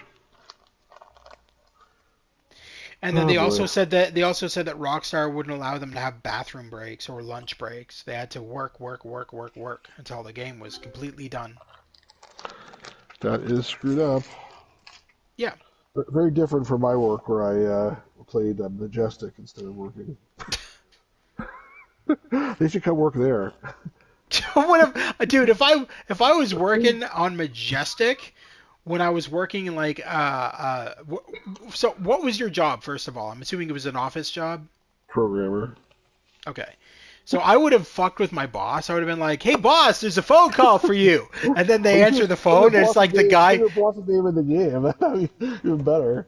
Like sign him up for a free trial, and, like play for him, and put his phone number in there. "Oh, you I think you'd did?" probably get in trouble. No, I'm saying you could do that, but you'd probably get in trouble eventually, like when they found out. Oh So yeah. But I think it would be so funny. It's like, hey, boss, there's a phone call for you, and then he answers the phone. It's like, you're gonna fucking Didn't die. know It's you like, ever programmed, Stu. Exactly. But it can't be as a phone call for you. It has to be to actually call him directly, and then he doesn't know we you're involved at all. You know. both Stu and I are programmers. I have actually made my own video games. I don't know where they are. I've always told Stu that if I ever find the disc with all my old games that I made on there, I'm gonna give it to Stu, and then he can just stream it on his channel. What'd you program in? C++ and QBasic. Really? You made Yep. games in C++? Yep. Wow, I'm impressed. Yeah, I did. I used to Ah, program for a nice. living. I tried picking it up but then learned Don't do it's it really anymore. not for me sadly. That's what I used to do, and I never really made any games though. Like I think I tried to make like a text adventure one time, and then it was like this is too much work, and I gave up. So all of my QBasic games are nothing but text adventures. Right, because Um, it's easier to make. I may have made a crappy one time, but The nothing that most was I worth can like do is shitty visual basic stuff. $2 basically like crapped out. So do you mean like QBasic, Pirate Gamer Boy? no, Visual Basic is like the future version of QBasic. It's Microsoft, Okay. but it's like you Is can it the make same Windows coding? applications.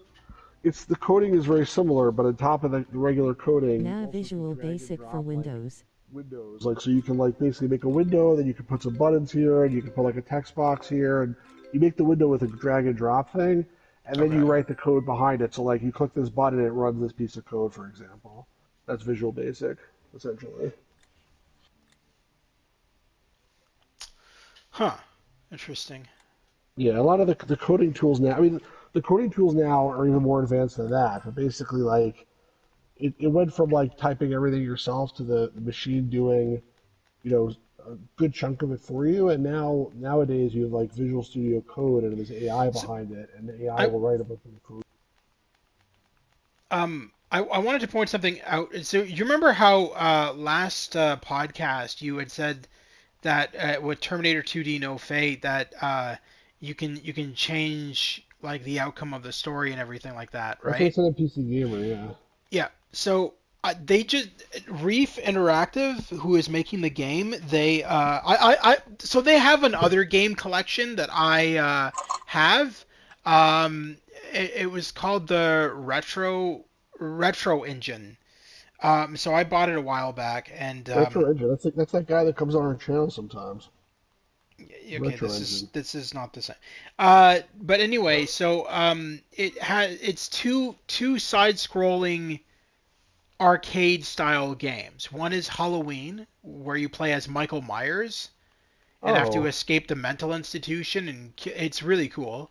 So I have them. I have them installed on my PS5. I just never got around to streaming them yet. And the other one is The Evil Dead, where you play as Ash Williams. oh, cool. And they're both really fucking good, and the graphics look identical to the upcoming Terminator 2D No Fate. It's the exact same style.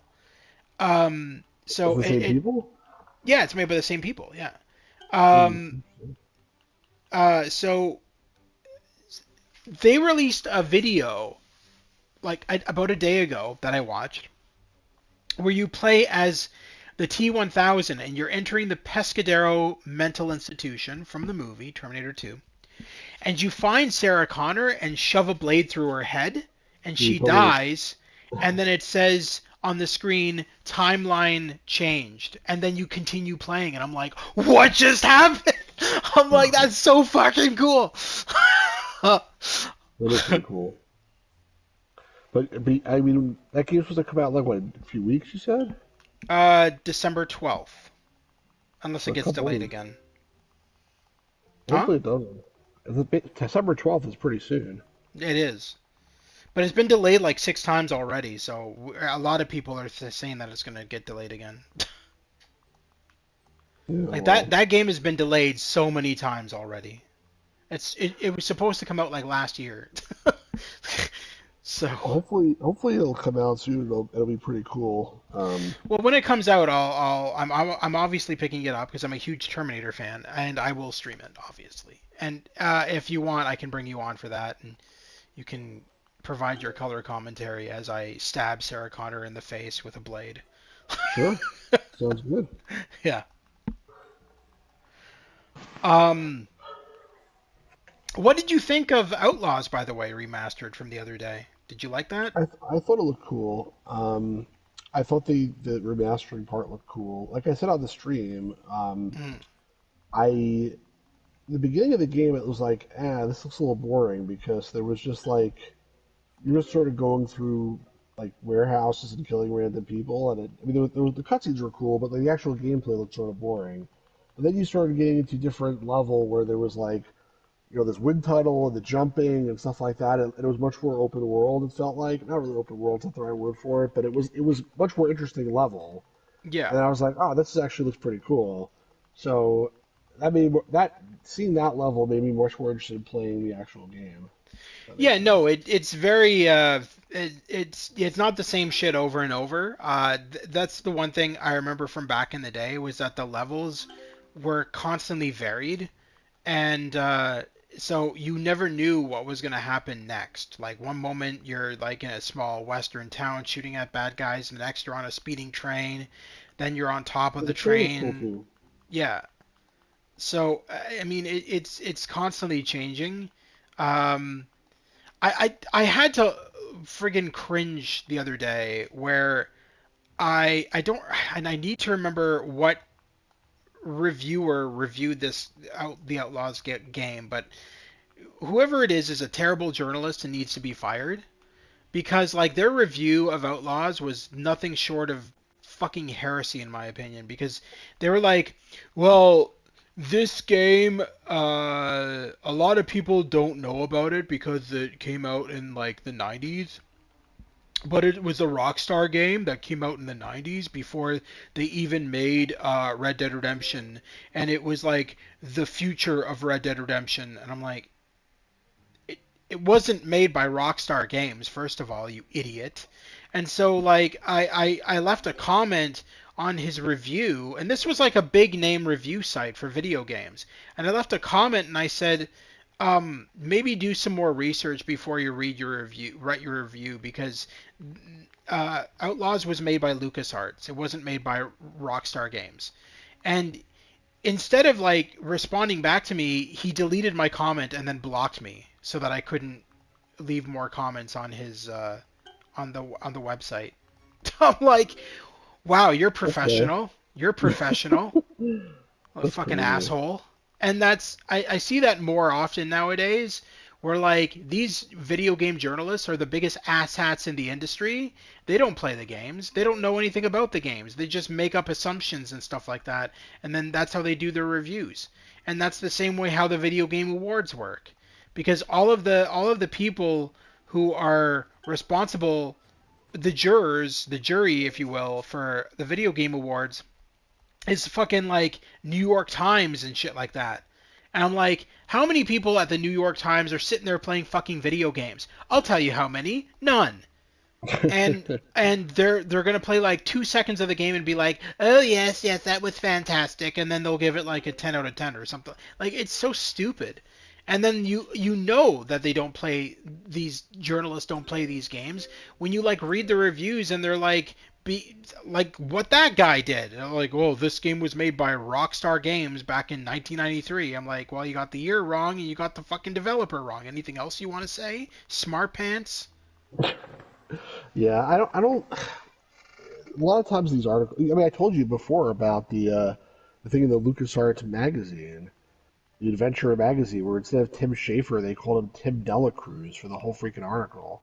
I mean, that was LucasArts marketing that screwed it up. So if internal marketing screws something that badly up, I mean, Yeah. imagine how badly some other external journalists screw things up sometimes. I mean, it's crazy, But that honestly. really bothered me though when they said that it's the precursor to Red Dead Redemption 2 by Rockstar, and I'm like, it's not even the same Yeah, game. it's annoying. Not even the same game. Not at all. So, what other games are coming to your channel soon aside from Terminator? Uh, Nothing. I no, there. Well, I mean, there's games that are coming out. Uh, soon that I'm gonna probably pick up. But I mean, like, there's like some horror games I'm gonna grab and stuff like that. I'm trying to think of all the games coming out this year. See, a lot of the good stuff is coming out like early next year. So like the new James Bond game is going to be coming out in March, and it was funny because the dev was saying that the like CEO of the of I don't even know who's making. Oh, it's IO Interactive. So the CEO of IO Interactive, or IOI Interactive, I should say, the CEO of that company was like, "Well, it's a good thing that Rockstar delayed their game because now we're gonna take that slot and release our game in March or whatever." And I'm just like, "Oh, all right." Like, I mean, I guess it works for everybody else because all these other devs are like now, because you know how it is when a Rockstar game comes out, that entire fucking month that Rockstar releases a game, no other dev wants to release a game that month because they know that they're going to I don't undersell. understand why people are so freaking obsessed with that stuff, though. I mean, they're good games, but like, there's other good games out there too. I just don't get it, honestly. It's not like the be all and end all of games. I think it's just the fact that it's the immersiveness of whenever a Rockstar game comes out, you know you're in for a wild ride because it's going to be open world. It's going to be like, yes, there's going to be a giant ass story, but you can do whatever the fuck you want, kind of a thing. You live in that world, kind of an attitude, or kind of a gameplay. And a lot of gamers really resonate with that. They like variation in games. I find that modern gamers don't like linear games. They really don't. Modern gamers like games where it's like, well, you can do this, or you can do this, or you can do this, and you don't have like a set way of doing anything. You play the game however you want to play the game, I know, but aren't and a lot of games like that? Like that you could. not I mean, really. there's a story in the Rockstar games also that you're expected to follow. You can go do some side mission, but at the end of the day, there's still a No, story. no, that's not what I'm talking about. So, like as an example, with GTA 5, you could rent boats and go fishing and stuff like that. You can do like, I mean, not in GTA 5. Sorry, in Red Red Dead Dead Redemption Redemption. 2, you could do that kind of stuff and everything. And then they're making that so you can do that in GTA 6. So my understanding of it is you'll be able to like rent scuba diving gear, go scuba diving. You'll be able to like rent fishing boats, go fishing. In GTA 5, you could go to like, golf courses and go golfing. They also had like tennis. You could go to tennis courts and play tennis, and you could go clothes shopping and stuff like that. You could go to dealerships and buy different cars, and there's a lot involved in GTA. It's not like it used to be, and it's become more like you feel like you're when you play those games, you feel like you're living in that world. It's kind of on par with like what a lot of players feel like when they play Cyberpunk 2077. It's so fucking immersive that you feel like you're actually living in that universe because there's so much you can do. And you have to thank Shenmue for coming up with that idea initially because Yu Suzuki came up with that with Shenmue, where like back in the day, when Shenmue released, it was all about you're living in this world. Yes, you have to solve the case of your father's murder, who killed your father, but there is no time limit, and you can fuck around and you can do whatever you want. But at the Is end there a of the time limit day, at all? I think there huh? is a time limit. There was never a time limit to Shenmue. How Shenmue that was actually they actually say that in the manual for the game that there is no Oh, time really? limit.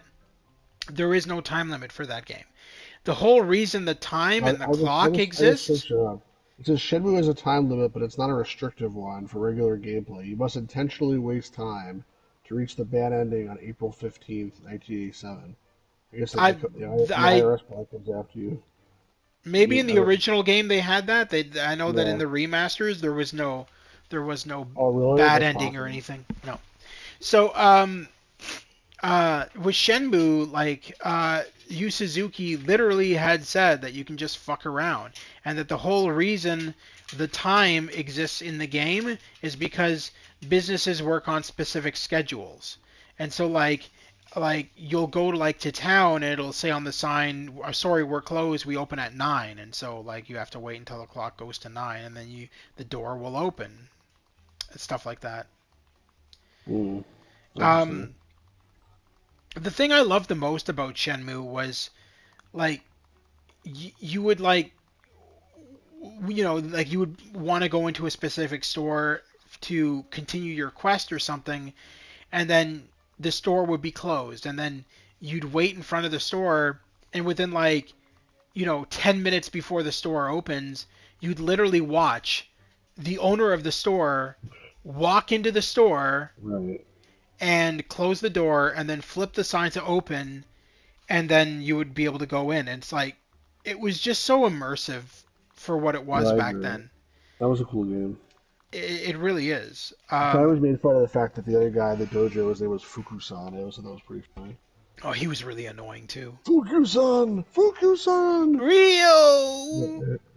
All the voice Yeah, acting. You know what's so funny is Corey Marshall, who I'm friends with on Facebook, literally has said that the voice acting was deliberately bad like that because um, the the Japanese voice directors, like the American voice actors would come in and dub their lines or record their lines, whatever, and uh, the Japanese voice directors would not tell them if the lines were bad or not. They would just be like, "Oh, very, very good line, very good," and that's it. And then they would why? leave. I I don't know. I guess they just felt like, whatever. But for whatever reason, and so that's why a lot of the voice acting in Shenmue is so like cringy. Like What the about that character guy? That guy that sells the hot dogs around. Tom, the hot dog vendor, Tom, yeah, who's Tom. supposed to be fucking Jamaican Jamaican, or but he something. doesn't sound Jamaican at all. Yeah, that guy. Exactly. Rio, my man, Rio. How's it going, Rio? Yeah, no, it's so fucking terrible. I did actually It's beat that pretty game, though. It's sad quite when I good. can do a better Jamaican accent than they can. For sure. Because I would be Crazy. like, I would play it like, It's been a while since I played Shenmue, but I loved it. oh, Shenmue's amazing. I mean, have you played the third game, Pirate Gamer Boy? Shenmue 3 is so good. Shenmue 3 is fucking Shenmue awesome. 2 I think is the best one though. Really? Oh, okay. All right. See, I think Shenmue 1 is my favorite, but I think the only reason that I probably think that is because Shenmue 1 was like my first one. So you always have Well, that. I have it on Steam but haven't played yet. Shenmue 3 is really good. 3 that is.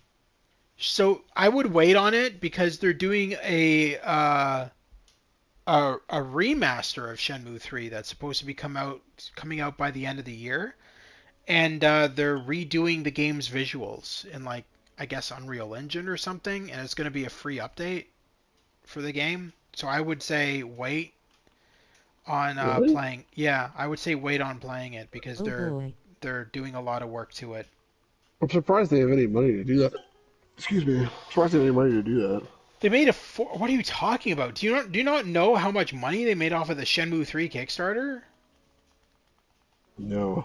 I thought that they didn't have enough money to actually do it properly. No, they made triple the amount that they were asking for. Hmm. Let me I, look it I don't. up. Let me look it up because I'm pretty sure it was like a ridiculous amount of money they made. And oh, of course my fucking hold on. There we go. All right. People literally cried with the Kickstarter announcement back then, I remember well. Yeah.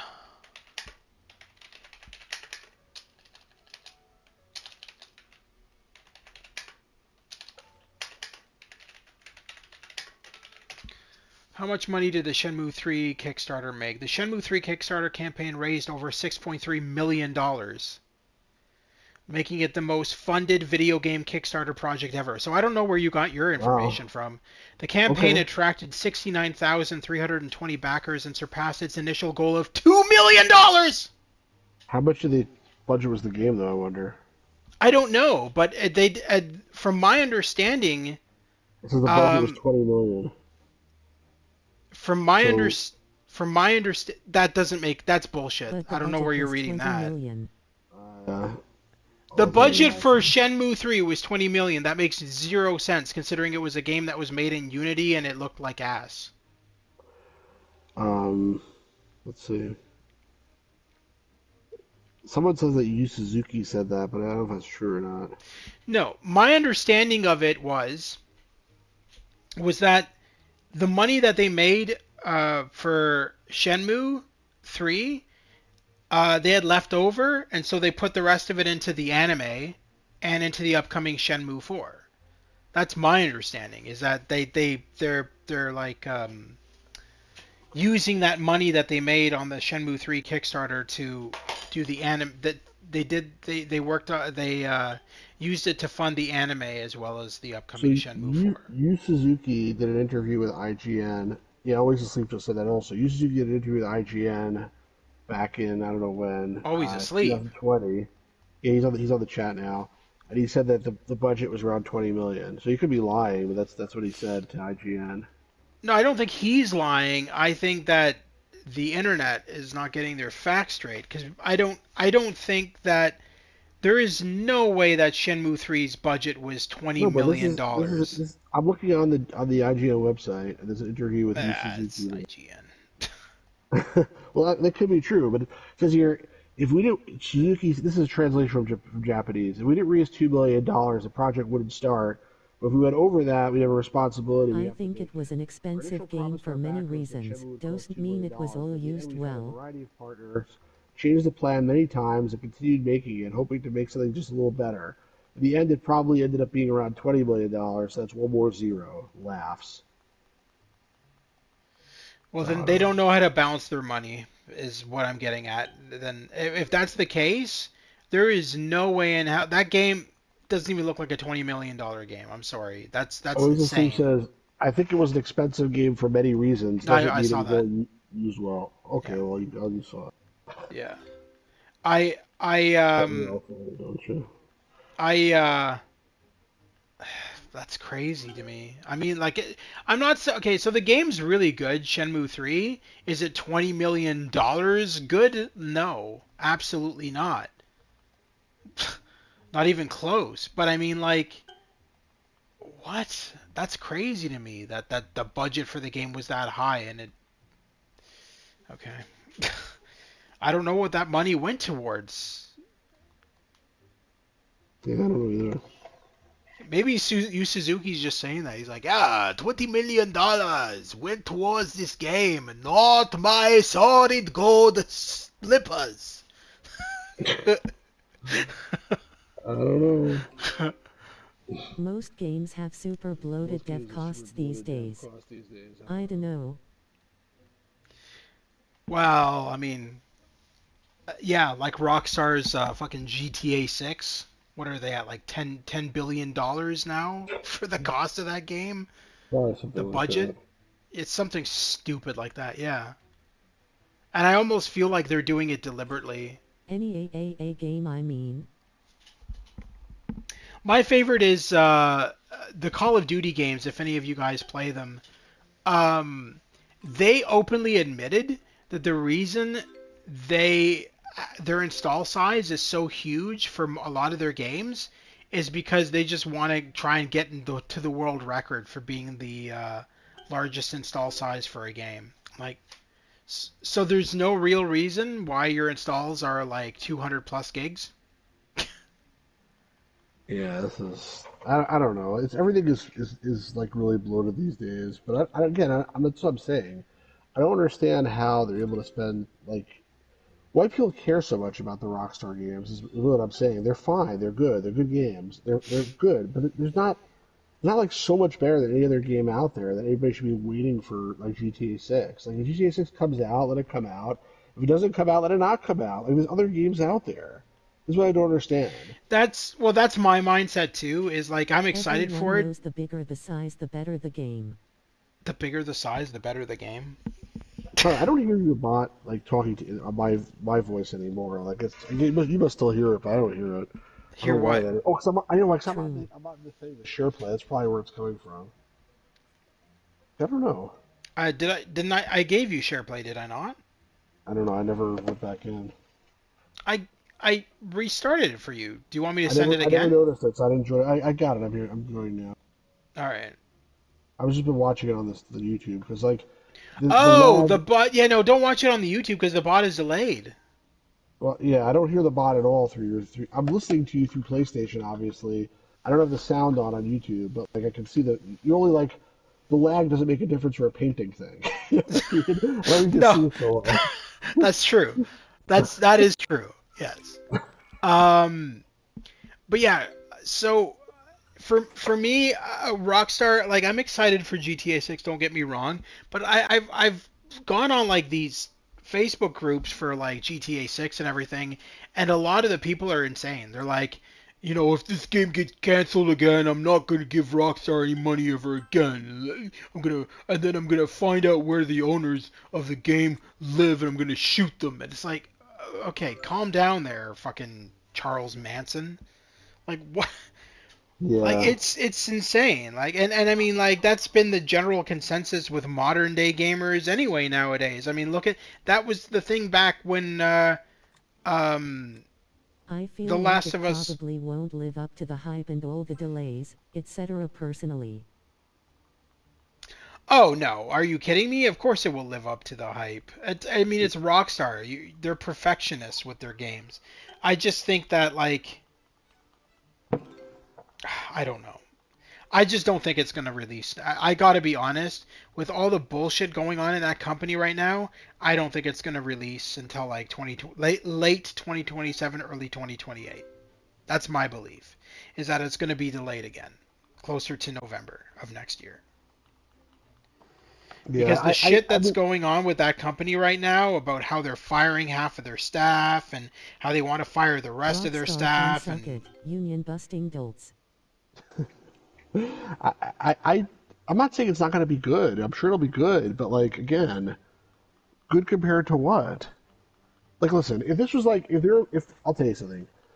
If they were making the like King's Quest, the Silver Lining, the last chapter of that, I'd probably be looking forward to it the same way because like it's like Now it's waiting for gonna that for be such the a long rise of the time, and it's like robots you're of finishing a today, story Mao. or whatever. But this is a Okay, brand new that's too game, and it's harsh. not that much different than so many other games that are out there, in my opinion. I don't know. Like you were playing the Hogwarts game before. How different is it from the Hogwarts game, except the fact that you're shooting people instead of casting spells on people? Always been overhyped games and did you company just hold TBH. on, hold on. Did you just say what's the difference between GTA 6 and Hogwarts Legacy? Did I just In hear terms you of say that? like the idea of it, you're running around and you're like shooting people. It's like it's all the same shit. Is my point. Like I don't whatever. It's fine, but like Not really, but I okay. there's no Um, driving. There's no driving in the Hogwarts games. So that's different. But like I don't know. well, I mean, you're driving around on a broom, I guess It's there an is. open world busy work, yawn. Yeah, there you go. It's overworked busy work. That's what I'm saying. Yeah, and I understand that some gamers are not into open world games. I personally like them. I find them immersive. Um, so it depends on the gamer, and I mean like, but I kind of play everything. The only thing I don't like playing is sports games. I find them boring as fuck. So like, I will never play a hockey game on my PlayStation or baseball or any of that shit. I'm not interested in that. But I'll play puzzle games. I'll play racing games. Um, I'll play action games, adventure games, shooters. Lol. I kind of just play everything, but I will not play sports games. I draw the line at that because I like I've open world, but not every game has to be that. oh Uh, absolutely not, and but not every there's game also a lot is, of and not every game is that. and there's other open world games too. Is my I point. remember being blown away when I first played Sonic Adventure on Dreamcast. It was the first sorta open world experience I had. One thing about Sonic GTA I will Adventure. say I was that's just good playing. is I you was can get just. hot coffee. That's a good thing. I like the hot coffee. Are you talking about? Hold on. Are you talking about the fucking hack for Yes. GTA San Andreas? Okay. Yes. All right. Of course. I knew you were gonna say something like that, It Sue. wasn't really a hack. It was like re-enabling stuff that was already in the game. It wasn't exactly a hack, but yeah, Yeah. sort of a hack. But it wasn't like they put something that wasn't there. They just re-enabled some code. But yes. I never actually seen. Hot I've never coffee actually got seen me it. cranking hog. That's funny. But yeah, I do like open world games, but I also play a lot of non. I also play a lot of linear Oh games. now. So it's Lamau, my fucking bot. I Lamau. Jesus fucking Christ. don't know. Yeah. Oh Christ, this bot sometimes fucking drive me to drink. Oh boy. I wish I could make her more intelligent. So Pirate Game Boy always asleep. Just FYI, I'm hopefully going to be streaming demos later tonight. Yes. Probably around 10 o'clock. We'll probably wrap this up relatively soon. It's been almost 2 hours already. But around, not right away, but probably around 10 p.m. Oh We're going to shit. do demos. Just FYI. Hell All right, yeah. two excited people. That's good. Yes. Are you going to be there, Gamers Grotto, or are you going to be busy cranking your hog? What? I don't know. Yeah, it's gonna be over here masturbating in the corner while you play your game demos. That sounds about right. Fucking asshole. Uh, I don't know. Like, what is I this have no demo disc idea. entail? Why do I Crank feel like out it's gonna be a before and bunch of after shit stream. demo? I mean, last couple of discs were pretty good. The disc they didn't put the discs together well, but the demos were actually a lot of fun. Um, it's called The Disc. It's from So wait, you haven't even 1995 or tried this whatever. out yet? You haven't even checked it out to see what's on it? Nothing? If I check it out, then what fun is that? Okay. You want to check it out right now? I'll tell you. Like I can tell you. Look, hold on. Keep on talking about something else, and in the meantime, I will tell you what's on this. No, I'm just On this curious what screen. demos are on the disc. That's all. Yeah, I don't know off the top of my head. It's part of the fun. Is like figuring this stuff out, like as you go. You know. I guess you don't know. I just take my word for it, man. Yeah. I swear to God, if there's a demo for Halloween Harry on there, I'm gonna punch you. No, I don't think so, but it could be. You never know. Last time they put in a lot of random shit, so We gotta go in blind. It's gonna be awesome. it's funny. It says The crank disc. hog before and after stream, and then we gotta go in blind. You're gonna go blind, man, if you keep that The shit only disc you ever need. up. Oh man, I'll tell you in a second what it is. Now I'm actually curious myself. But keep on talking about something else in the meantime. Do you remember back in the day on in magazines where you would get like a demo disc full of demos with like your Yeah, that's magazines, that's that's what this basically your is. PC Except instead of magazine? being the one that comes with a magazine, it's Yeah, like no, I think okay, one. but going to what I'm saying though, like um nowadays game magazines don't even have demo discs because they're like, well, it costs too much money to make the disc. Yeah, I So know it's ridiculous, but I yeah. think this is something that came out before there were even like magazines that put out discs. Like this was like something before like PC Gamer started doing it, which I think was the first one. I'll So never. There was a magazine. I don't even know if it was an American magazine or if it was a Canadian one. I know that it was sold in Canada. It was called Interaction. No, not Interaction. Sorry, that's Sierra. in- Um, interactive entertainment. no, it was a magazine. I'm trying to think of the name of it. It was such a weird name. But I mean, it came with demo discs, and I remember the one time the demo disc was like literally just like pretty much just porn of this model who plays Lara Croft Oh, on that the sounds demo good. disc. I don't have that one though. I was Um, like, oh, well, I mean, it's great and everything. I was kind of hoping for game demos, but So I'll tell you what there is on this disc. There's first of all, Roll. there's a bunch of videos, interview with Raymond E. Feist about the Cromdor game. There's Sam Max Hit the Road demo. I There's remember SimCity that. CD-ROM, which I'm not really going to play probably. There's Front Page Sports Baseball. There's Corridor 7. There's Pinball Fantasies. Um, I actually have the Monty full game Python's though. Flying Circus. I don't know what the hell that is. It was so seventh level, PC which was a Accelerator game Magazine. company back in the 90s. They released Monty Python games. So they did Monty Python's Flying Circus. They did Monty Python's Complete Waste of Time and Monty Python and the Quest for the Holy Grail. I have most of them. They're uh, they're okay. They're point and click adventure games, but they're like literally just a lot of the dialogue in them is just like ripped from the movies. Well, regardless, this is gonna be pretty cool, I think. So we'll see.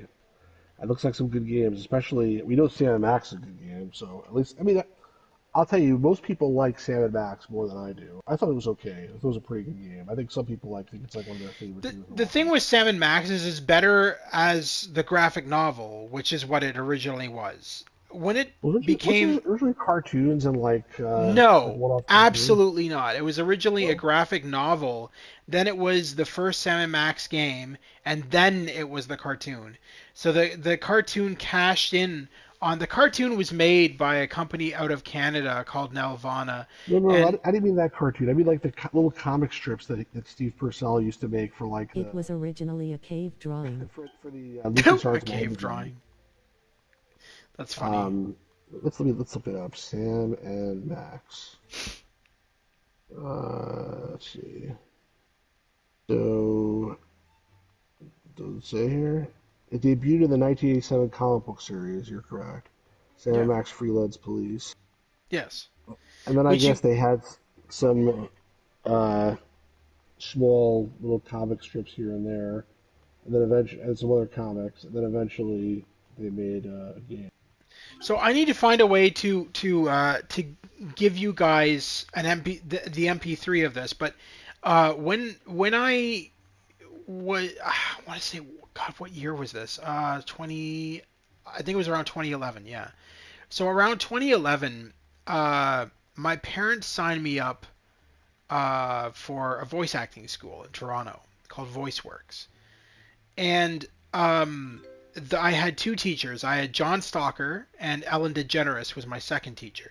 Oh, And that's fun. Ellen DeGeneres at the time she wasn't the crazy bitch she is now, but uh, Okay. she well, I'm That's being funny. serious. No, I know Uh, you're being serious. I don't know the context, but it's still funny. she had just like started voice acting and stuff. I think she was in like Finding Nemo at the time, or just finished Finding Nemo or something.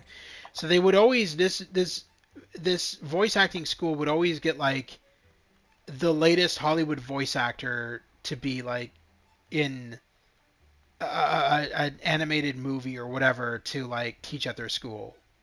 That's That And cool. so explains your great Ellen impression. I don't do an Ellen impression. What are you talking about? That's funny. But so they their studio. So how it worked was you would go in. It was all in a recording booth, and so there was about 10, 15 students, not including me, and we would go into like recording booths, and they would give us like actual scripts and lay them out in front of us. And so one of the scripts was like Sam and Max Freelance Police, which Sam and Max Freelance Police back in the late 90s was a Canadian cartoon.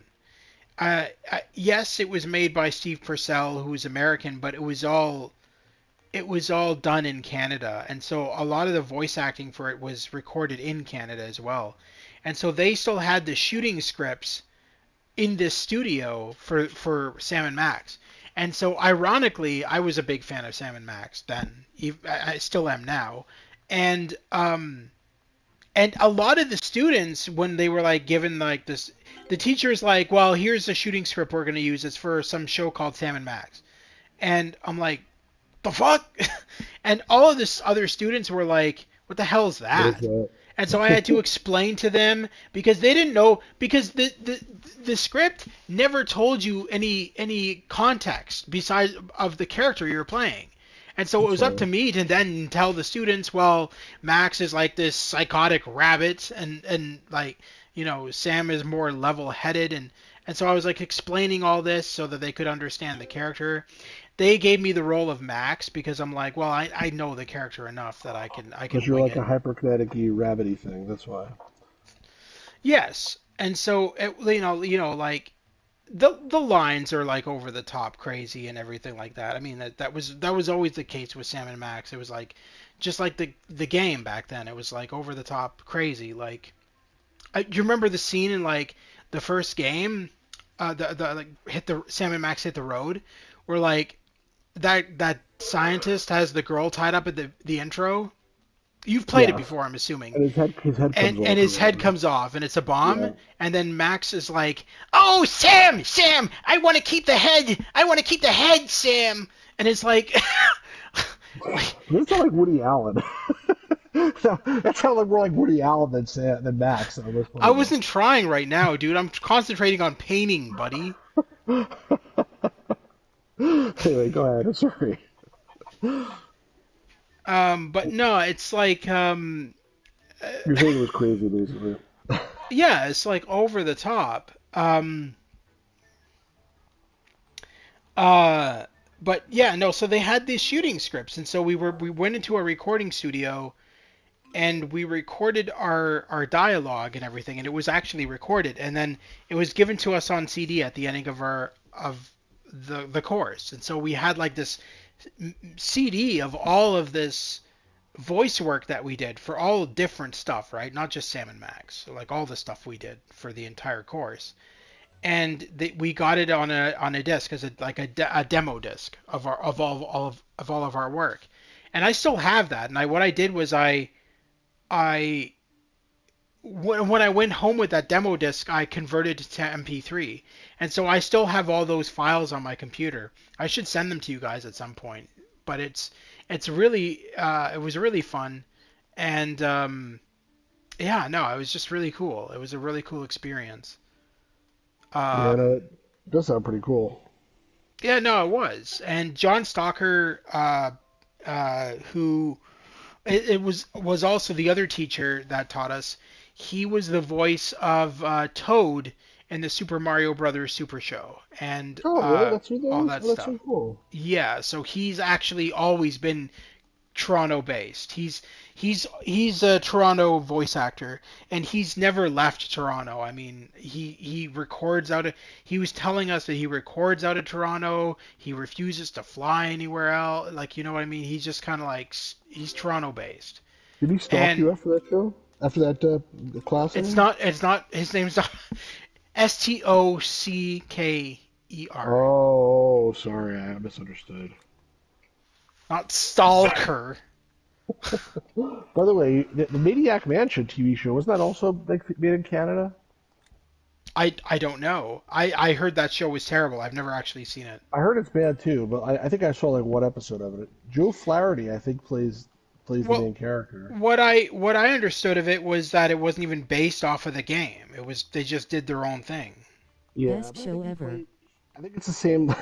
I think it's the same like characters, some of the same characters in the game, but like not like because he plays like Doctor Doctor Fred, Fred. who's the If he bad didn't guy. sound like Doctor Fred Edison, I wouldn't watch it. Doctor No, it doesn't Fred, sound. Yeah, the time machine. that's some famous guy who does it also, but I don't know who that is off the top Uh, of my head. who? I forget. What do you? No, Um, what do you ask? I didn't hear what you the guy who said. plays Who? Doctor Fred on the cartoon is some famous-ish guy. You mean in the Um, game? It's Nick yeah, Jameson.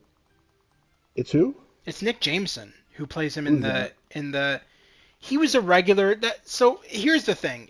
LucasArts really never hired big name voice actors for any of their games. A lot of their voice actors were recycled for all their games. So Nick Jameson was Dr. Fred, and then in Indiana Jones and the Fate of Atlantis, he played that German scientist. Oh, The right, that guy. Yeah, yeah. He was always recycled and for every goddamn LucasArts game. And so it's like, dude, no, there is nobody famous who played Dr. Fred. I'm sorry, it was just Nick Okay, so, Jameson. so it's that guy. Okay, that's fine. Yeah, and you could tell like automatically when you played The Fate of Atlantis, you could tell that it was the same voice actor who played Dr. Fred because he always does the same bloody voice. So the We TV show must starred, stop the time machine. not It's not like, the other one, like the Orichalcum.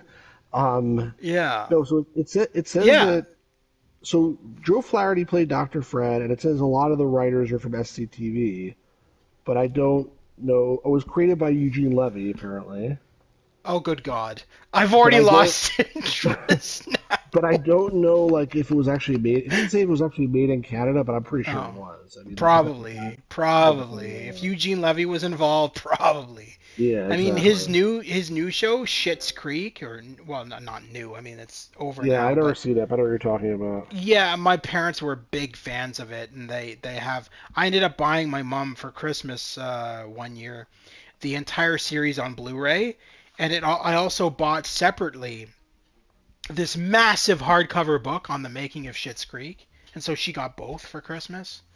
Hmm. And it was really she loved it. But anyway, yeah, I haven't watched it People yet say it is either. good. I can't be bothered. But it was all filmed in Canada as well, and Eugene Levy was like the creator of it. Him and his Oh yeah, it's shot son. entirely in Toronto. It says Schitt's Maniac Creek? Mansion. No, Oh, Maniac Maniac Mansion Mansion. shot entirely in Toronto. And it lasted for 3 seasons and 66 episodes. Whose Maniac Mansion did they film in? I don't know. Which Maniac's Mansion did they Probably film what's in? his name? Justin Doug Trudeau. Doug Ford. Yeah, right. Toronto. What a dump. What a That dump! guy. I'm That a guy. Sue. No, I'm just What's joking. that store in Toronto where there's always ads for where they say, uh, who's better than bad boys? Is that what it's called? Nobody. You know what I'm talking about? I don't. Yes, but I don't know. There's so many stupid ads like that. I mean, there's Yeah. Well, the it's a store the one that downtown. Though. really pisses me off is like there's one ad that always plays on the radio and it's for a pizza place. It's like, "Come get a pizza at this place," and that's how he talks. I'm not even joking. That's literally the voice he uses on the ad. He's like, "Dial this number to get one of our pizzas," and I'm like, "Oh my Really? God, shut the fuck, huh?" That's really annoying. It's really fucking annoying. And I'm like, you don't even. It's like you can tell that the guy who's voicing that whatever voice that is, that they're just putting on this stupid Sold. fucking Gimme the pizza. Brit. Actually, right now I think I agree. I'm a little hungry. uh, We should probably wrap this up pretty soon. It's been over 2 hours, and I am starting to get pretty hungry, actually. Tough shit. You have to Okay, bye. survive until Bye, the everybody. end. This is the end, isn't it? Let me finish my painting. Oh, okay. The painting is almost looks like I don't understand how this game works, by the way, because like it always looks like you're almost done, and all of a sudden more stuff pops up. I just got pizza Do delivered you lol. see the? The check boxes, I know. That shows like what you colors you've done already. That's basically how it works. Yes. Okay. Um. Yes, and then the little dots tell me Wrap it up, you fucks. what to. Hey, let me tell you something. Don't tell me what to do. Don't fucking guy here telling me to wrap it up. I'm doing a fucking painting. This is gonna be in the fucking Louvre one of these days, you fucking bastard. And I gotta make sure that it's fucking perfect. Yeah. Well, I'm tired. Just stretching out here. You probably can't tell from the noises I'm making, but I'm like sort of stretching my body right now. But anyway, Stu, what games are you looking forward to? You always ask me that question. What games are you looking forward to? What games are you looking forward to, Stu? Um, in None. terms of new games, or Yeah. He doesn't know. He's like, I don't know. I don't pay attention to that shit. no, the thing is, like, I just don't. I don't have any like Gonna pass out streaming the disc. possible. I don't have any like I'll be there with my blowhorn. rush. Don't worry. No, I don't have any like real rush to play newer games. Like I really, so the other day when we streamed that game by Ben Chandler, I said, "Oh, I think this is the last one," and then I looked, I found five more. So like, Sweet. Bring me back. yeah, Let's get her. some Let's get her done. I think like a couple of them might have speech. Like of the five I found, I think two of them actually have speech. I think Okay. three of them definitely don't though. Yeah, so Fucking there's always Ben like more Chungus. old stuff to find and stuff. Fucking Ben Chungus. Come on, always asleep. Those games aren't that bad. I mean, they don't really go anywhere. They're not very epic, I obviously. don't like how Lol. But I have to agree with Always Asleep. So like the last one that I helped with the voices in, the one like from yesterday or whenever the fuck it was. I think it was yesterday. Was it? Heat was depressing. Day before? I Prague don't Game know. was Well, obsessed with whatever. Heed. It was called Awakener because the whole plot of that game was to wake that guy up. So that's why it was called Okay, Awakener. but you know what pisses me off is like they introduce a villain at the very end of that game, and then they're like, "Well, okay, the end." I'm like, Yeah, I'm like, what the some of the stuff fuck? some of these things like are just like sort of snack size, like whet your appetite. I hear you, I agree. But like when I'm finished playing all these games, I'm gonna try to see if I can get him to come on my channel and do an interview. And when I do that, I'll let him know that the person that did all the voices for the games, the ones that people really like his voices, he thinks your games all suck, by the way. So No, no, no. I okay, but you're putting words into my mouth because I didn't say I'm just that. kidding. I'm I'm just what I'm kidding. saying. No, let me. Can I I'm just talk? No, no, kidding. no. I know you're No, you kidding, can't. You but can't. You can't. You I can't want to talk. No, say you can't something talk. though. Fucking Go talking ahead. over me. Jesus Go ahead. Christ. This fucking guy. I'm trying to say something. This fucking bash is talking over me again. All I right. do like the So small size of them, like my my thing bone. my thing is just it at the near the end All right. near the ending when it introduced that villain, I was like, oh my god, this is. I was thinking Feels in my good, yeah. head, this is gonna get good. Our character is gonna be following that guy. We're gonna uncover this massive fucking story, and then it's like the credits roll, and I'm like, what? Yeah. It No, was disappointing. I hear you. It's not. It's a fair criticism, and I'm sure if you told him, he'd probably say something similar. He'd probably be like, "Yeah, I just crapped that game out in a few days." No, I'm. You know what he would probably say is like, I did that on purpose. Ha ha. Yeah, He'll do the maybe. Ralph Wiggum laugh. Well, Ha I ha. don't. I don't think it was like that, Or but not Ralph Wiggum. Nelson. Nelson Muntz. There we go. Yeah. Yeah. I think like. Oh, no, you started a new painting. You said, "Oh, I gotta No, finish no, no, this no, no, painting." no, no, no, no. I went back to the menu. Go ahead. Continue on. Continue on. I'm trying to find where it said about this game because people leave comments on all of these, and like I think some people said on that Awakener, they were like, "I wish it was more," and uh, well, actually, this one they're just sort of like, "Chandler's games have consistently failed to disappoint me so far. This is another failure. Love the What? humor. It's, Hold on. Hold on. uh, Bro, repeat that again? That doesn't make it's any like a sense. double negative. Chandler's games Right. have consistently failed to disappoint me so far, and this is another failure, Failed so it didn't disappoint him. Yeah, it's really weird for him failed to to say. disappoint me, and this is another failure. Yeah, I guess he thinks he's funny. A little bit short, but solid and suitable This for all make no ages. sense. Loved it. Only thing I could fault it on, I wish it was Well, longer. Don't games know are if I could hard to keep make. playing. Make more like this. Uh, so a lot of people liked it. Well, if Well, you ever get him on your channel, I will definitely promote myself for him if he wants voice acting, and I won't even charge him anything. I'll do it for free.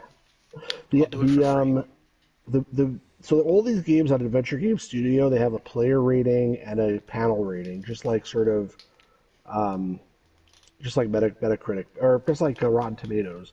So the panel rating was 3 out of 5, and this is another snack-sized adventure by Ben. This one taking on a more conventional puzzle-solving format. While Fonny's adventure is pretty straightforward, the visuals and humor will keep you interested until the end. So 3 out of 5 they gave it, but the Hmm. players gave it 4 out of 5. And that's pretty consistent with these. The players like them a little bit more. Like so the No, critics who played tons of games were like, this is alright. The players are like, oh, I love this, is a lot of fun. So Pirate Game versus games are hard to make. I agree with that.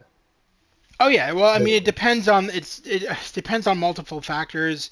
Depends on the programming code that you're using. It depends on the engine you're using, all that kind of shit. SCI, I've dabbled with, and I think that's the engine that a lot of Ben Chandler and all those other guys is using. The SCI engine, isn't it? I think it's not really SCI. It's a proprietary engine that can replicate either SCI or LucasArts, depending on how you like set it up, Okay. basically. It's Um, called Adventure Game Studio. so I've definitely fucked around with AGI and SCI, like in the Okay. past. This is probably easier to create than both, easier to make the games in than both of those. Because I think both of those were designed like by programmers and like you have to write a lot of scripting and stuff.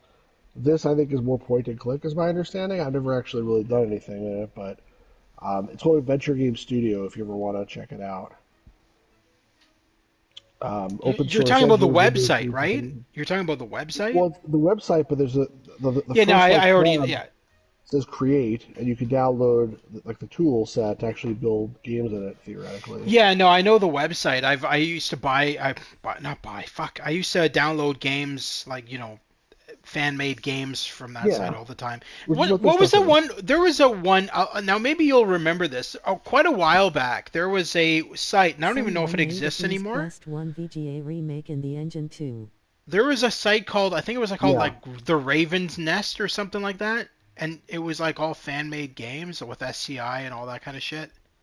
I don't Or know. Crow's I'm not Nest or familiar with something like that. That's where I used to always buy it or download all my very fan-made possible. fan-made games. But I don't even know if it exists or if it just ended up becoming Adventure Game Studio or whatever.